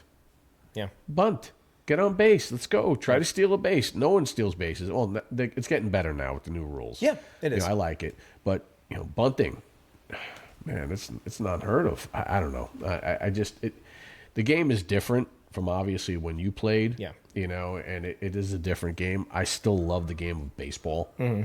You got to love the game of baseball of it. And that's I think why, it's coming back, kind of like you said. Yeah. I think with some of the new rules, they're trying to make it more I think they know the whole strikeout and home run thing isn't great for the game. No, it's terrible. I think what happened, what may change it a little bit, if you looked at the Dodgers playoffs last year, they didn't go to the pen. They let their starters ride. they let him ride 7, 8 innings, which was like, that's baseball to me. Let your starter go. Yeah. Let him see what, let him get some, the old Aura Hershiser. Yeah. I got a question about the mental side of it, like starter versus reliever closer. There you Like, go. what's the difference? What makes a good one, or how do you ever shift? And you think maybe I would approach it from a different angle? Yeah. So I think, because I'm glad I got a small portion of my career to be a reliever, because mentally it was very, very different. Starter, I knew exactly when I was going to pitch. I had 5 days to prepare. I had a routine. I had all the time in the world. Like, as an example, most of our games were 7:05 p.m. games. I would start my stretching routine at 6:33 because I knew what I needed to do. I knew how long it took to prepare for the game as far as the physical side. As a reliever, you're sitting in the bullpen. You get an idea of when the traffic is on the bases that somebody's going to get up soon. You don't know whose name is going to be called, but then they call down, they give you a signal. If it's, if it's not a telephone, they might give you your signal to the bullpen. And then it goes from 0 to 100. Like, okay, I'm getting ready to go in the game here really soon. So it's such a different mindset out of the bullpen, at least it was for me, where... Would you have a different preparation routine? Yes, had to, because I had 30-some minutes to prepare as a starter. But the day that, you're playing, it could be any night. Like, you have a more low-key... Had to be low-key with the bullpen side of things, because you never know if you're going to pitch that day. It's like every day you go to the field thinking you might pitch. And are you ever like, I felt like I had it tonight, but I didn't get called? Or you just kind of have to be stoic and just see what happens? I don't know if you ever know you have it, to be honest with you. Like, as an example, after the perfect game, the next day I got a call on my cell phone from the Rockies GM, and he said, see what happens when you throw your pitches for strikes? And I'm thinking, well, what the heck do you think I'm trying to do? I didn't say that to him, but that's what I was thinking. What about what's the bullpen like? Any wild stories, any memories that came out of there, or it just everybody's kind of professional and just waiting, right? Yeah, I mean, there's some characters for sure. You've got to be able to stay entertained, especially as a pitcher, because there is so much downtime. But like I said, you have to be able to turn it on its head as soon as your name is called. It has to go from joking around to boom, it's business time. And everybody understands that, right? Everyone's going to quit messing around when somebody's name is called. But I remember sometimes the guys were trying to make some money where they'd offer up a bullpen baseball to the kids, where they'd put one of the little Gatorade cups in there and said, here, see if you can make your quarter in the cup from the stands, we'll give you a baseball. I tell you, but I mean, so you're messing with the poor kid that wants the baseball. You guys, man, but you got to keep yourselves entertained, though. I mean, Yeah, 144 games. Mm-hmm. You're on the road. You're like, I'm not going to pitch today. Or if you're starter, you're a starter. I'm not going to pitch for 5 days. What else am I going to do? Let's go check out. Hey, can someone get me a hot dog? I'm sure you got those things going on. Yeah, I mean that. When you're a starting pitcher, you're doing charts as well. Yeah. So you're in the stands sometimes where you can go freely, go get a hot dog.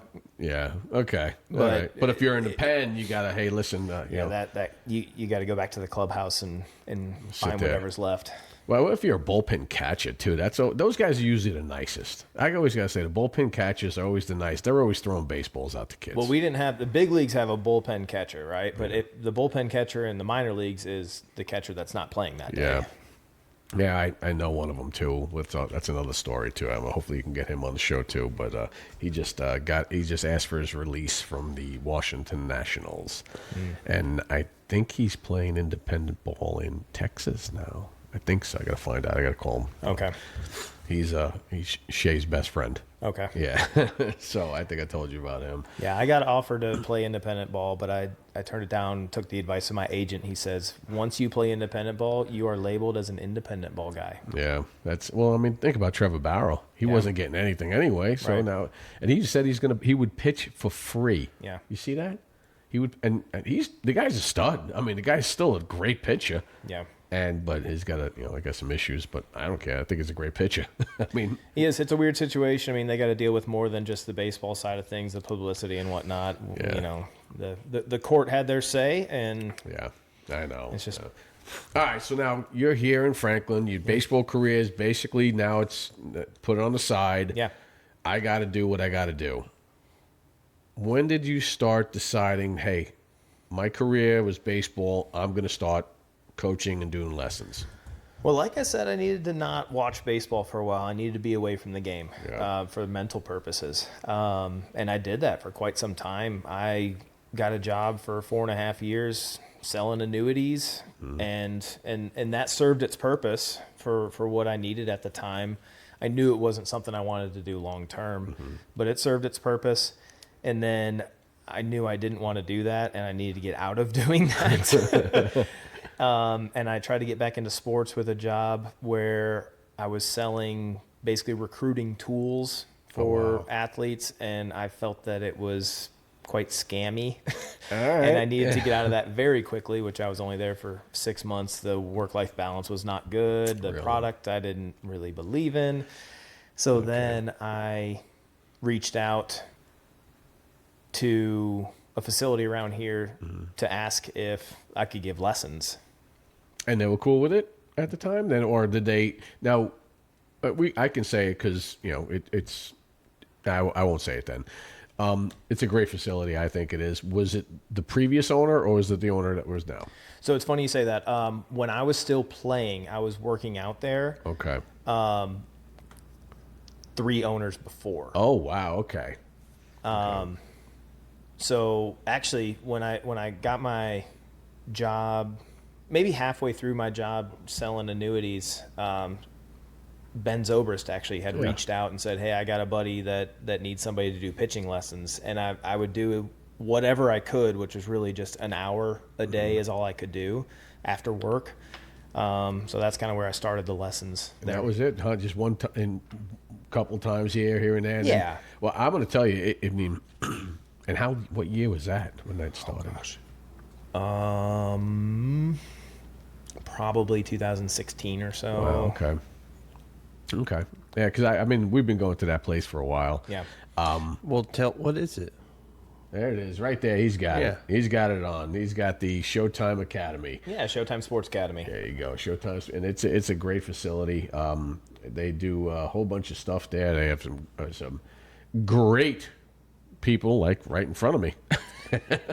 Yeah, It's huge. It is huge. It's very big. It's actually exploded. There he is, right there. See, Yeah, just yeah, him. yeah, That was there. him. Yeah, that was He was me. just tossing the ball.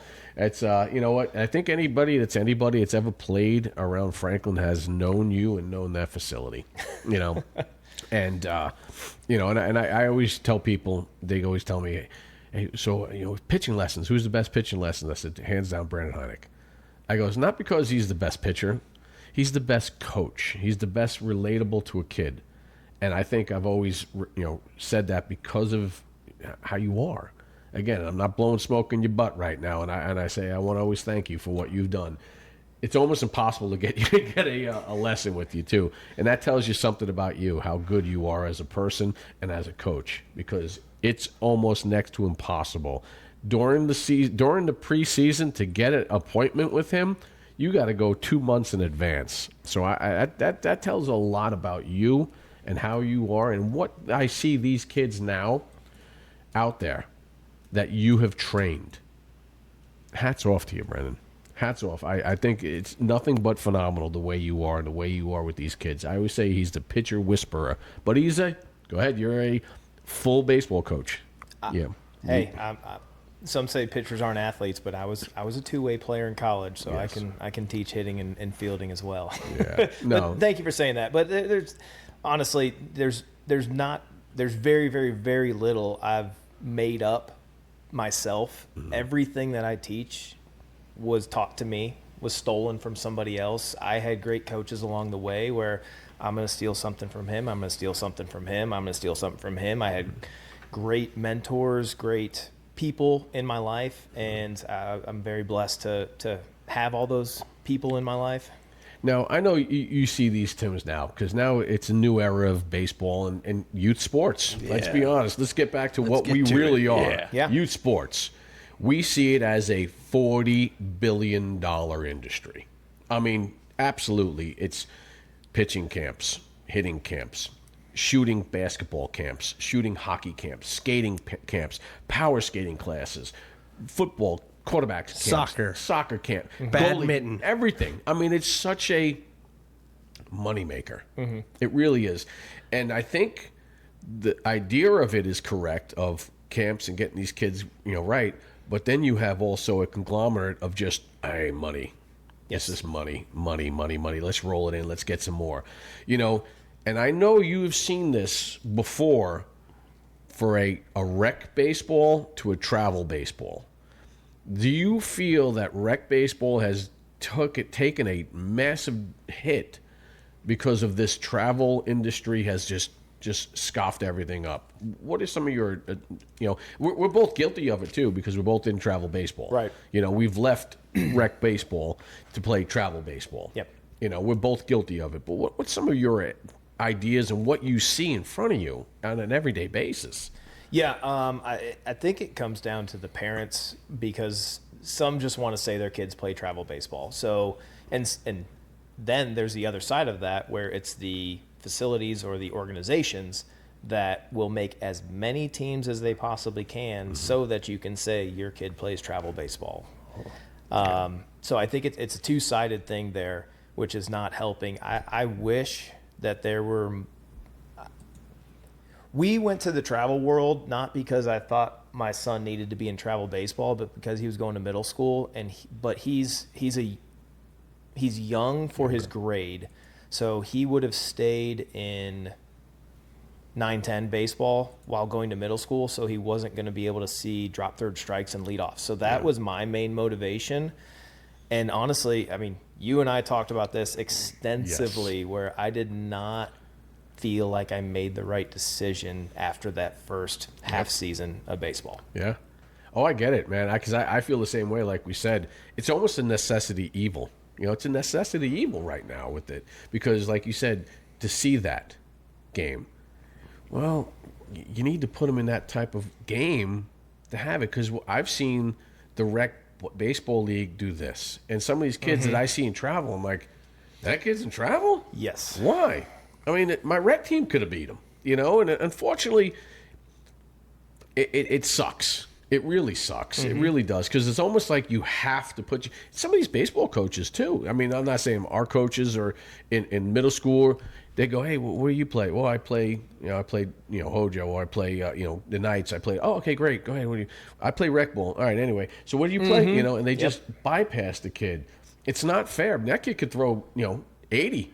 But still, they don't care, because he hasn't faced the competition that travel ball player is playing. So he's not the pressure situation. He hasn't been put in that pressure. If a kid's in rec ball and he's throwing 80, they're going, well, guess what? There's no pressure on him. He's just mowing everybody down. There's nothing, But a kid that's throwing 80 in travel ball with these stupid bats, God, I hate these bats. But these stupid bats, they just reach out, bing, goes home run, bing, goes home run. I don't know. It's a necessity evil right now. I don't. Well, hey, I'm going to take it to our website, www.beerleaguelive.com, right? We got the Youth Sports Hub. All right. This is great, everybody out here. This is an exciting new thing we're doing. We got baseball, we got soccer, we got hockey, but we want to be able to compare the different options, right? The different clubs around Nashville, and we'll build it out, Williamson County, Rutherford, Hendersonville, that type of stuff. And I got to get a list of all the travel organizations here, too. We can put them on there, too. Well, it's going to be a long list, and that's what my question is. So what we're trying to do here is start it at, the Franklin Baseball Club and the rec stuff, and then you go all the way up to Perfect Game, and there's everything in between. And I can't keep up with it. So my question to you is, how is Little League, how is youth baseball actually organized now? Because it seems like everybody can start their own team, and maybe a parent gets mad and they get a coach and we're starting our own team.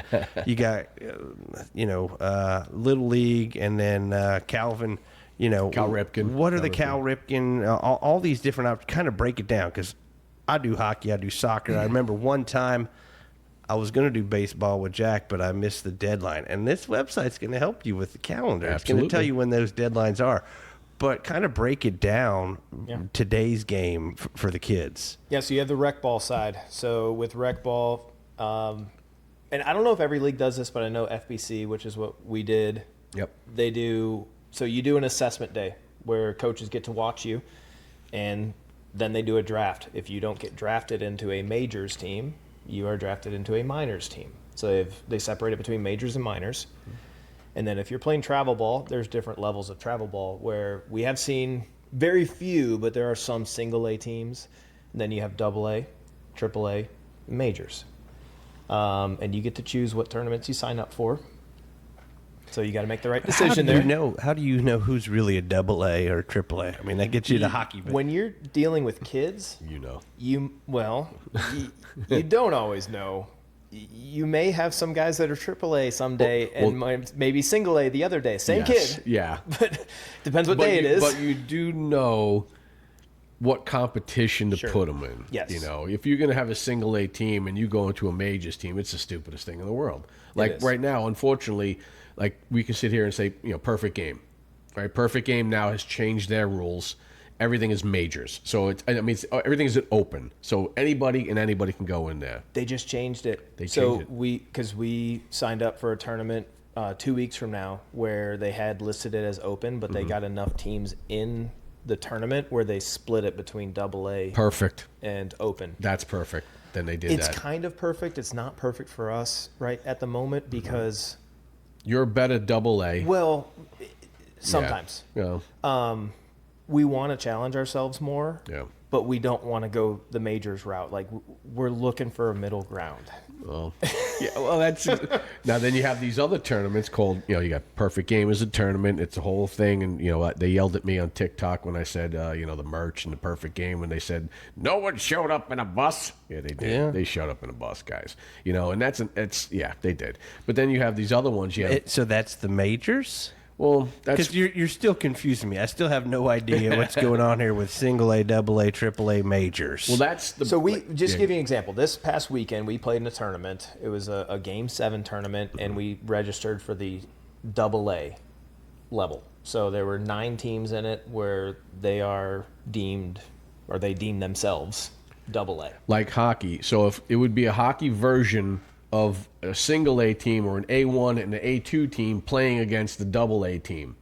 So they're playing. It's a waste of everyone's time. Exactly. That's it can be. It can, and it is. Sometimes you're there and you're like, you should see some of the scores from this weekend. Yeah. Not us. We had some good baseball games this weekend, but there were some ridiculous ones out there. So who are the governing bodies? You got Cal Ripken. Is that got everything from single A to majors? That's more on the rec ball side. So what Cal Ripken is really specializing in is after your rec ball season, the rec leagues will make an all-star team from their rec leagues, and then they go play in Cal Ripken tournaments against other all-star teams. Were they all all-star teams? Yeah, they were all all-star teams. Yeah. All all-star rec teams. And that's that. But some of those kids also play travel baseball too, and they play. They do this because they want to get to states. They want to look. Hey, our FBC, not to say FBC, but look, our FBC team went to North Carolina or went to Florida, and we have a reputable thing. So it's almost like a selling point that, hey, our rec ball is good, and look at our all-star team. We can compete against the nation, But again, a lot of those kids that are in the league, in the rec league, also play travel ball. And they play not a full schedule of rec ball, but you have to play X amount of games to be eligible for that Cal So Ripken. when is the true season, the most competitive season? Is that July? Or No, it's early. It depends on the age because you have middle school ball to deal with and high school ball. So when you're before middle school ball, those are going to start March, April, May, go into June. Some teams, if they're really serious, go into July there.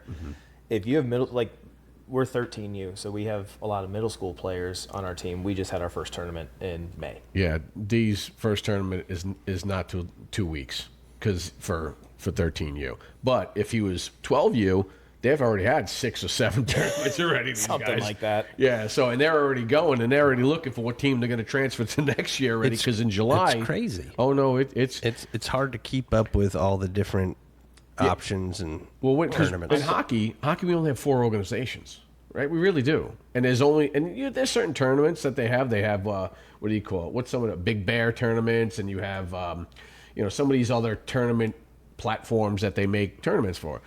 Same with baseball. Baseball has Perfect Game, Game 7, G&B. Yeah, there's a couple other ones. 2D started to come around a little bit. Play Local. Play Local's one too. That was always a good one. USSSA. Yeah, that was always because it's a one-day tournament. Usually, Play Locals. Some of those allow for lower level travel teams. Yeah. To play in the correct tournament, which is good. And that's where you got to start. You got to start there. Yeah. You really do. And you see how your team that's where you said, what team are you? So you want to start there and say, if you're blowing teams out, you're like, all right, we don't want to go to here. We'll try this next one. We're blowing teams out. Hey, we're actually a pretty good team. Yeah. And we go to a AA, or triple A. And then also when you hit the majors, then the realism hits you. And these guys are like, those teams are flying kids in to pitch for them. I know. that is a real thing. That has happened. Yep. And you say, youth sports, baby. Youth sports baseball is very crazy when it comes to that stuff. So what advice would you give parents of 6 and 7-year-olds, 8-year-olds getting into baseball? How should they do it in a smart way so they're not burning up innings and running out of bullets? And how would you look for the right organization or the right group of people to surround yourself with? Make sure your kid is having fun. That is the most important thing. I mean, if we look back to our sports experience when we were kids, you don't think about any of that other stuff except the fun times you had with your buddies. You don't remember very many any of the games. You remember if you had an overnight tournament where you're staying in a hotel and you're getting a pizza party at the pool and hanging out and doing all that's the stuff you remember. And that's what it's about, is these kids making memories. My goal is not to ever get anybody to college or the big leagues. My goal is just as an instructor to get you better. Make sure you're having fun while you're doing it. The rest of the stuff will take care of itself. That's never going to be a goal for me. I think though that people get caught up in it. They lose their minds, man. Like so yeah, it's about fun. Well, especially with him, if you think about it, because he's a coach. He is a trainer. The people would say, hey, make my kid good. And if he doesn't do good, why are you not making my kid good? So it's almost like they're blaming him instead of the whole situation. And that's what sucks, too. I'm sure we've already talked about this on a side note. There are some people out there that were like, well, he didn't help my kid out. Because your kid didn't care. He was looking at the damn planes flying over all the time. He wasn't focused, and it's your dream, not the kid's dream. Stop, And I'm sure you've seen kids, and we've had this conversation. When do you think kids should start getting lessons? I would love to put a minimum age on my lessons. That's not always I'm maybe not able to do that. I don't know. But it's hard. It's hard. Yes, at the early age, if somebody brings a kid with the early ages, I'm like, just go play catch with your dad out in the backyard. Yeah. But if you look at the father and he can't, catch a baseball, it's almost like, oh boy, all right, come here, kid, let's go. And you kind of have that heart. You go, all right, let me have the catch with the kid, and maybe I can just show him one thing. Exactly. I had a lesson today. 8-year-old kid, first year playing baseball, and I'm like, hey, that was my kid, right? Kid was an absolute sponge. He would take in everything, and he applied it right away. I was like, my goodness, the way that kid learned. Now, not every lesson is like that, right? Yeah. Oh yeah. Because everyone has a peak. Everyone has a maximum of what you're capable of, and you can't take every person and make them the best player. I'm always trying to improve everybody. I take great pride in that, where I want to make sure you're getting your money's worth. Yeah. But I care if they're getting better and they're having fun. But not everyone is a baseball player. Correct. And if that, I think you see it more than anybody, especially in your career and what you're doing. You see it more of that dad or that mom wants it more than the kid. And like, hey, well, I'm spending this money. And then you hear that conversation as they're walking out. I'm spending this money. You better pay attention. Yeah. Oh God, man! How many times I hear that, I get sick. I get sick to my stomach when I hear this from some parents. You're like, come on, man, don't do that to the kid. You know, even like when we said, you know, like even like when is that? We've had this conversation with some hockey parents. Hockey's expensive. Mm-hmm. Hockey's very expensive. You've told me the schedule. I can't even imagine. You're not even talking about just dues, but then you got to add the other stuff. Exactly. I mean, we had a person here with that did $30,000. $30,000 just for one season. For one kid. One kid. Yeah. And you go, I mean, hey, listen, if you have it, hats off, congratulations, great. Yeah. Great. You know, all the power to you. And if that's the one kid that he really wants to do it, then yes, go for it. But if you have multiple kids and then you tell a kid, no, I can't afford it for the other kid because this kid got it, you're like, whoa, what just happened here? And then do you realize, then you have that, do you realize how much I'm spending on you and you're not taking this seriously? Well, then who's to shame? Yeah. It's the parent. Because then the kid feels like they're letting their parents down when it's all about them. Correct. It's all about the kids. Yeah. And like you nailed it, he'll never remember that second game of the tournament in July. You know, he'll remember hanging out, you know, with the buddies, knocking on people's doors and running around like playing shinny hockey or jumping in the pool. But there's also a time when they get older, when you're doing it, it's almost a business for the kids too. Like, hey, you know, yeah, we're spending all this money, and when they're 13, 14, 15, it's a little, you know, let's have fun, but this is now a business trip now. Let's really think about it and put it in perspective, guys. You're at that age now, yeah, it's cute to have fun, or it's now let's think about, are we really serious about this situation? Right. You know, I guess in the beginning it's fun, everyone's joking, everyone's having a good time, but there's the time that you go, all right, it's time.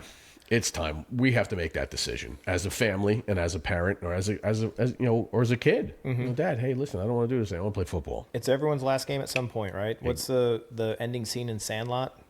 Yeah. You know what I'm talking about? Yeah. It's Benedict Jet's last one.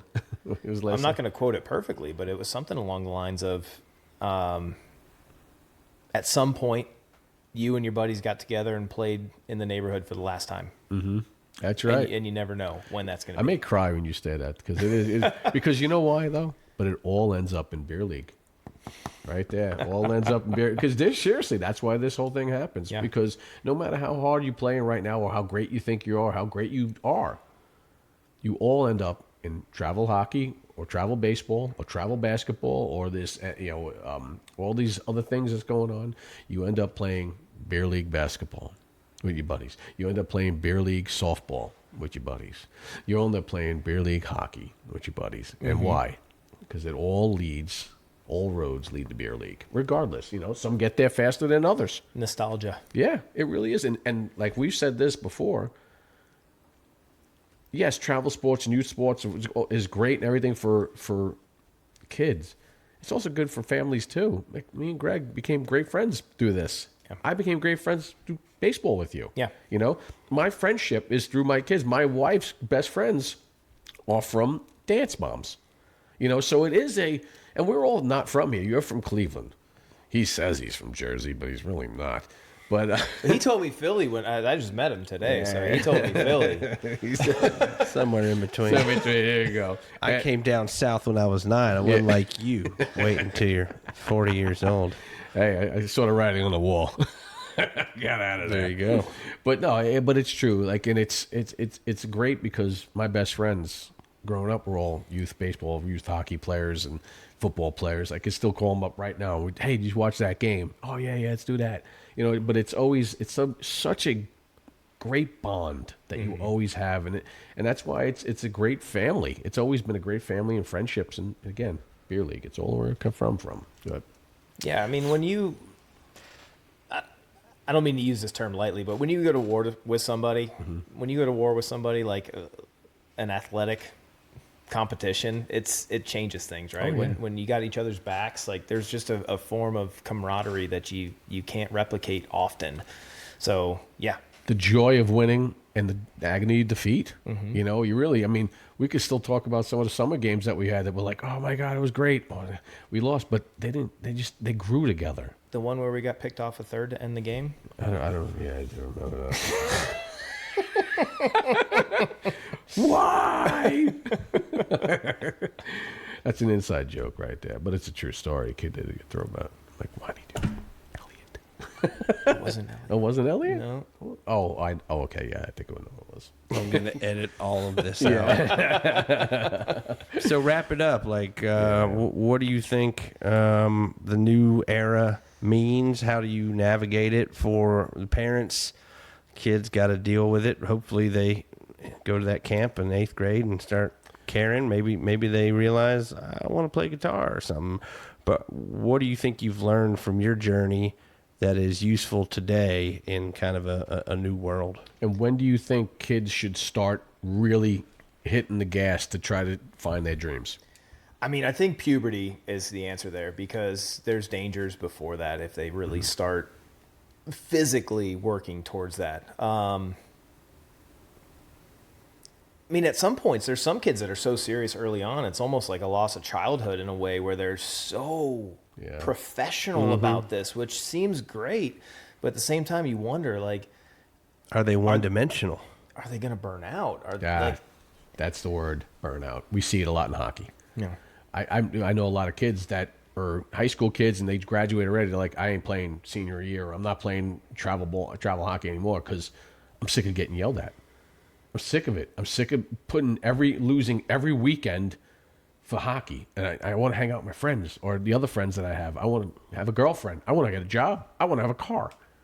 You know, and that's huge. But, you know, so you think puberty would be the best time? I think that's a good time. I mean, I think it's different. It's probably different for everybody else. I know when mine was, but like, you can't force it on people. You can't force it on kids to get a work ethic. You can show them what it is, but you can't force it on them. They have to determine that on their own. If they want it bad enough, they're going to do it. And if they don't want it, they're going to show you that they don't want it.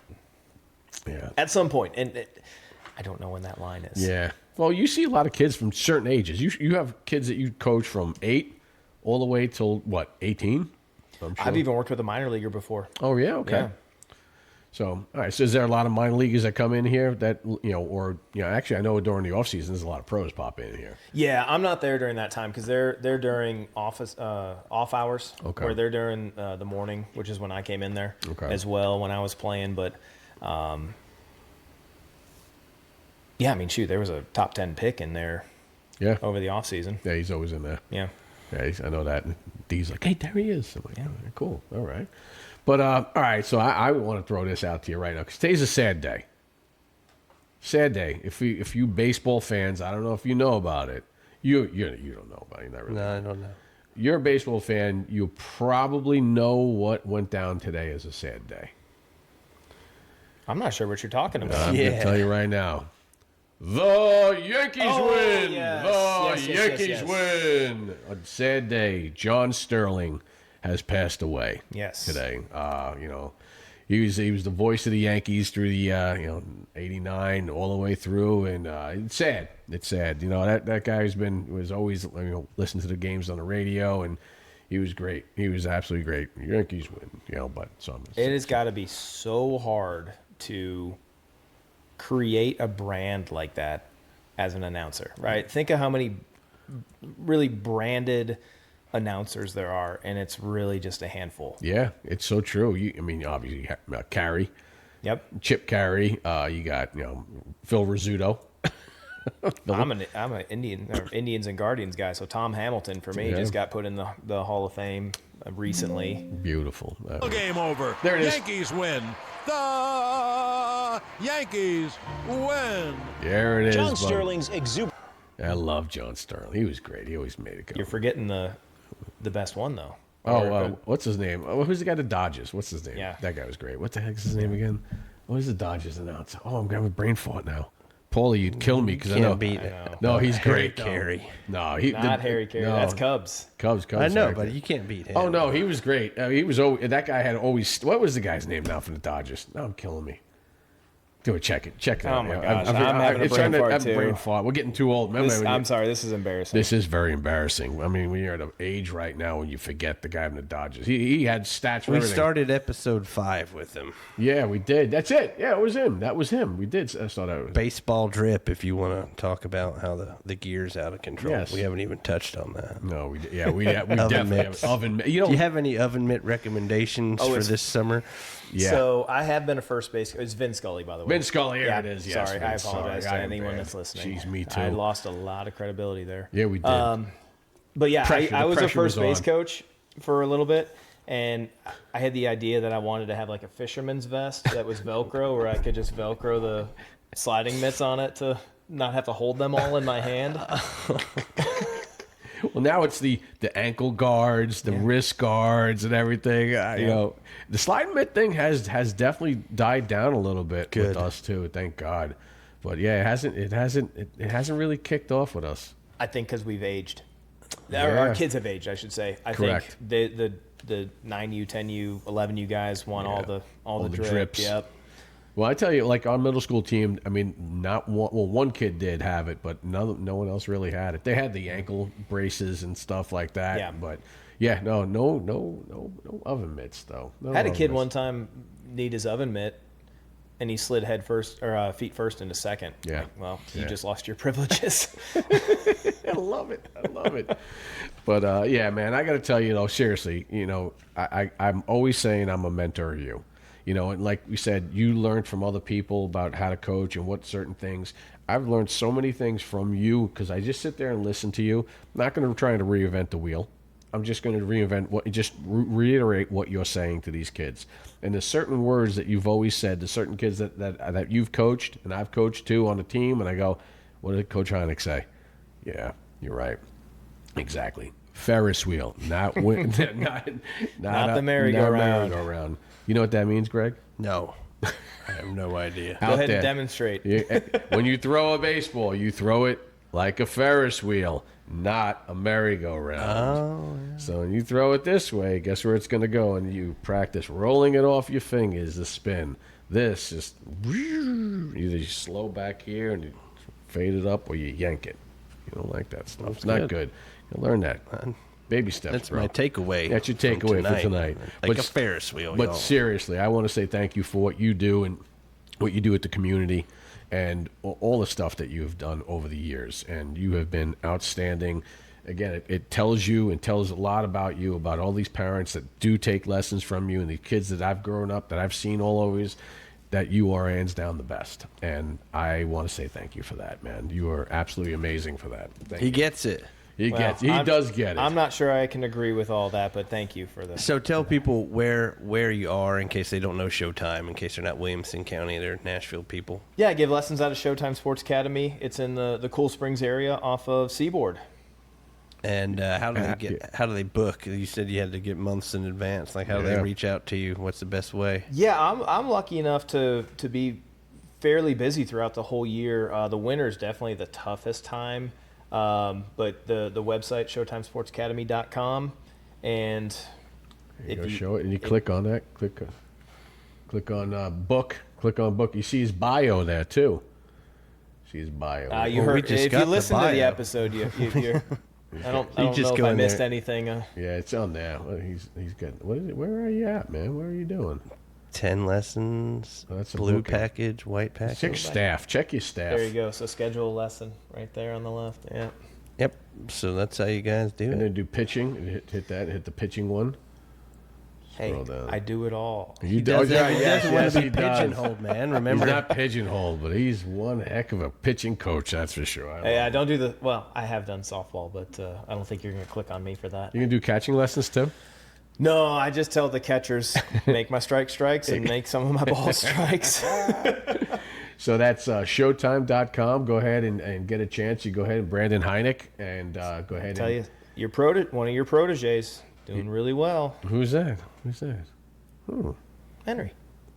Oh, Henry. Yes, I know. Yeah. Oh, absolutely. He in a game on Saturday, he didn't let the umpire call strikes. He called it for himself. Like Beautiful. his glove work was amazing. Like Good. there was. He's really getting to it now. He's stealing strikes. He's dropping the glove, popping it. That's good. He hard work, man. That kid has put hard work into it. I saw him years ago when he started really going to it. I'm like, man, he's got it. Yeah. He's got it. So I'm proud of him. Tournament. Did he? Overall. He's not pitching anymore, is he? He threw 3 innings in the championship game. Did he really? Yes. Good to hear that, man. Yes. I'm proud of him. He's got. Last time I saw him, he's getting bigger too. So that's probably happening too. So I can't wait to see. That's one cool thing is it's not cool because I want them small the rest of their lives because I love these kids. But I'm going to be so pumped to watch them play high school baseball, and I'm going to go run from. I'm going to be that idiot that runs from team to team to team to team to just watch these kids grow and play. I thought you were going to say dressed up as a hot dog in the outfield. I could see that. Or a banana. You know what was really cool, though, this year, what I did? And I got to show you some pictures. Every team that I played against, that I've coached kids against, I made sure we talked. We after the game, I said, meet up with me. And I took pictures with every one of those kids. So I have about 7 teams that we played against. And I said, we have pictures or else just sitting there. And that's what it's about. Mm-hmm. You know, they're all in different teams. And I told my kids at the end of the year, I said, guys, I'm always your coach. I am always your coach. It doesn't matter if I see you today, tomorrow, next day, later on. I'm always your coach. And I appreciate that, guys. And you'll see, I'll probably be taking pictures with you guys later on if I'm still coaching. Yeah. And I want to say thank you for that. It was just it's just something that it hits you. Like same with you. You know, you're always the kid's coach. You're always my son's coach, regardless. He'll always say, hey, coach, what's going on? You're his coach. Doesn't matter. And I appreciate that. Thank you so much for that. One of my favorite things about the travel baseball tournaments is going around, and there's different age groups, right? Playing on different fields. And I can just see kids that I've given lessons to. I remember actually that first year that we played, that Hudson played baseball in that 8U coach pitch. Uh-huh. There was one kid on every team that I'd given, at least one kid on every team in that league that I'd given lessons to. That's awesome. Well, again, he is a fixture in the Franklin area too, and even outside Williamson County. You know, that's what it is. He's a staple in the baseball world, and again, outstanding. All right, we're doing a beer league. Our beer league. This is our get off my lawn segment. Okay. Yeah, get off my. This means a couple things. It means it's which would you rather have a beer with, or a coffee, or a seltzer? I don't know, whatever you're into. Okay. Or IPA. I don't know. Yeah. Or the other guy, or the other person, or the other thing. You get the heck off my lawn. I don't want to deal with you. So it's going to give you some challenging questions. We're going to get some challenging questions, but some of them you're like, that's easy. Or what's that? So, my first question. Would you rather face Barry Bonds or Shohei Ohtani? If you're pitching. Shohei Ohtani. You'd rather face Shohei. I think Barry Bonds was the scariest hitter of all time.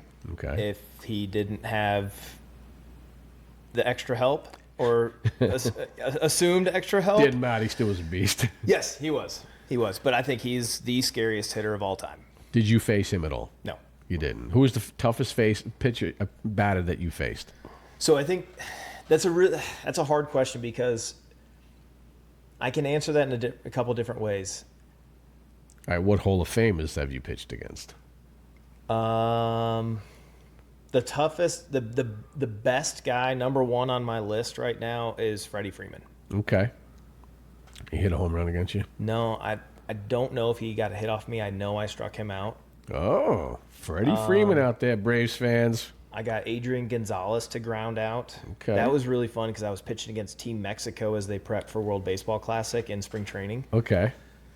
But I think those are the top two. Justin Upton, he got me a couple times. I struck him out. He was first round pick. First overall pick, yeah. He was scary good. Because I remember one at bat where I got to a 3-2 count with him, threw a fastball, he fouled it off. I'm like, I have to do that again? Oh, man. I don't think at this point I don't think I've faced any Hall of Famers. Okay. But Freddie will be. Oh, yeah. Right. Freddie will be. And what about players that you played with, too? Like the most fun guys that you go, that guy was really, really cool, besides Brzezinski. Yeah. Brzezinski was great. I mean, like, Nolan Arenado was really, really, really good. Best defensive third baseman I ever played with. There was one time where I was pitching 2 outs in the inning, and we were in the third base dugout. There's a ball, chopper down the third base line. Arenado backhands it, jump throw to first base, turned around, just started walking into the dugout before the first baseman even caught the ball.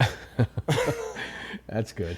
Yeah. Oh man. But there were so many. There's no way I could name all. There were so many great teammates along the way. Who was your biggest influence?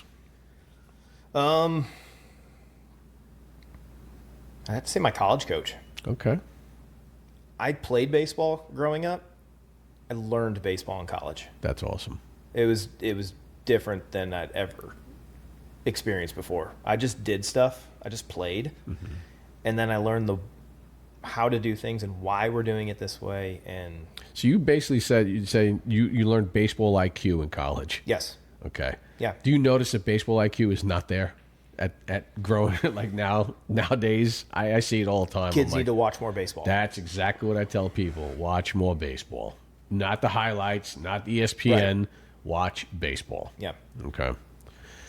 All right, good. So I'm on the same page with you on that one. All right, what about this one? All right, if you had a chance, played in Japan for the professional season, just one season, or play one game in the majors? One game in the majors. One game in the majors. Yes. Okay. I think that was kind of an easy one, just the one game in the majors. Yeah. But, I know the professional Japanese league has some really good players, too, over Right. there. So Right. I've always wanted to go to a game in Japan. That's one of my Maybe we should make that happen. We'll You know write who it just off. went Who? on spring break? Who? Dan. Did he really? He took Pearson, and then Jonathan and Davis. Okay, yeah. They went to Japan. They went to a game. Did they really? Yeah. That's my bucket list right there. Going to a game, because the excitement, the way they play, and just something like, I was like, that's always something that I want I'll to show do. you the video he sent. It was amazing. They got like flat. It looked like a party going soccer on. game The whole time going on. They're like cheering, screaming, everything's going on Yeah. at once. There's no quiet. It's like you go to a Major League Baseball game, you're like, And that's one of the reasons I wanted to play in the Caribbean, because that's how they the act same in the way. stands, right? The energy. yeah. It's different. I get it, the one game in the majors, just say, hey, I'm a major leaguer at one time. But Yeah. All right. Now, this is the other one here. Would you rather play in New York as a visitor, or would you rather play in Philly as a visitor? In the bullpen, let's just say. Are we talking? Does it matter, Mets or Yankees? Yankees. Okay, Yankees. Maybe unpopular. I don't know. I'm still going to say New York. However, it would have been way cooler if they renovated old Yankee Stadium and not built a new Yankee Stadium. Yeah, believe me, I know. I hate New Yankee Stadium. There's a different. I haven't been to new Yankee Stadium, but It's terrible. keeping that history in the old one, renovating it, I would have spent the money there personally. Yeah, I love the old place. It's home. That's more home. Yeah. I went to the new one. I'm like, this got nothing. It's got good food. But I have a great video when D was younger. We were in the black behind. It's a club and everything. We got him walking down, and he's just sitting there. And all you have a picture is it's a silhouette, and the whole outfield and like home plate. That's one of my favorite pictures. I'll find it and I'll send it out, put it up on one of our things. But I'm gonna make a picture of it. It's my rant. This is my rant, my time now. See my rant back here? What happened? There it is. All right. So stop that. I'm angry. You gotta lower that. That's really loud. Yeah. You gotta lower that. Go. All right. So my rant here. You gotta lower that a little bit. That's too loud. I can't. You can't. Oh man, what did we do here? Kill that music. Kill it. My rant, anyway, I'll be really quick, is going to these damn perfect game tournaments, these Game 7 tournaments. We're out there playing baseball. The kids are playing baseball. There it is. And then we got to walk in, and we got to spend $15 to walk in. You know what I'm going to do this year? Lower that now. We got to do this. We're going to do this year. I'm going to walk in and say, yeah, I'm a coach, and walk right past. I'm going to bring my card in and walk in. I'm not spending $15 anymore in these camps, these games, these tournaments. I'm walking in. I don't care. That's annoying. We're spending so much money on the games itself. We're spending money on the uniforms, and I got to spend. It's like the final straw that breaks the camel's back. Oh, here's another $15. Screw you. I'm going in as a coach. There it is. Let me just lower it now.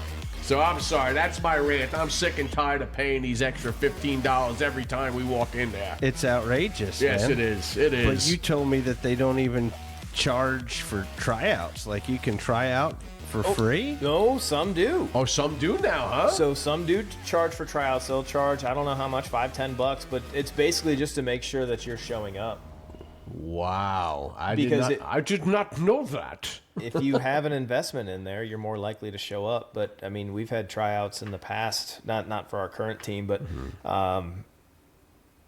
where 100 people will sign up, and you get 50 of them there. It's his rant now. Now it's his rant. Let his rant go. No, That's the for sure. goal is to not have tryouts. Yeah, that's it. Exactly. That is yeah. the goal.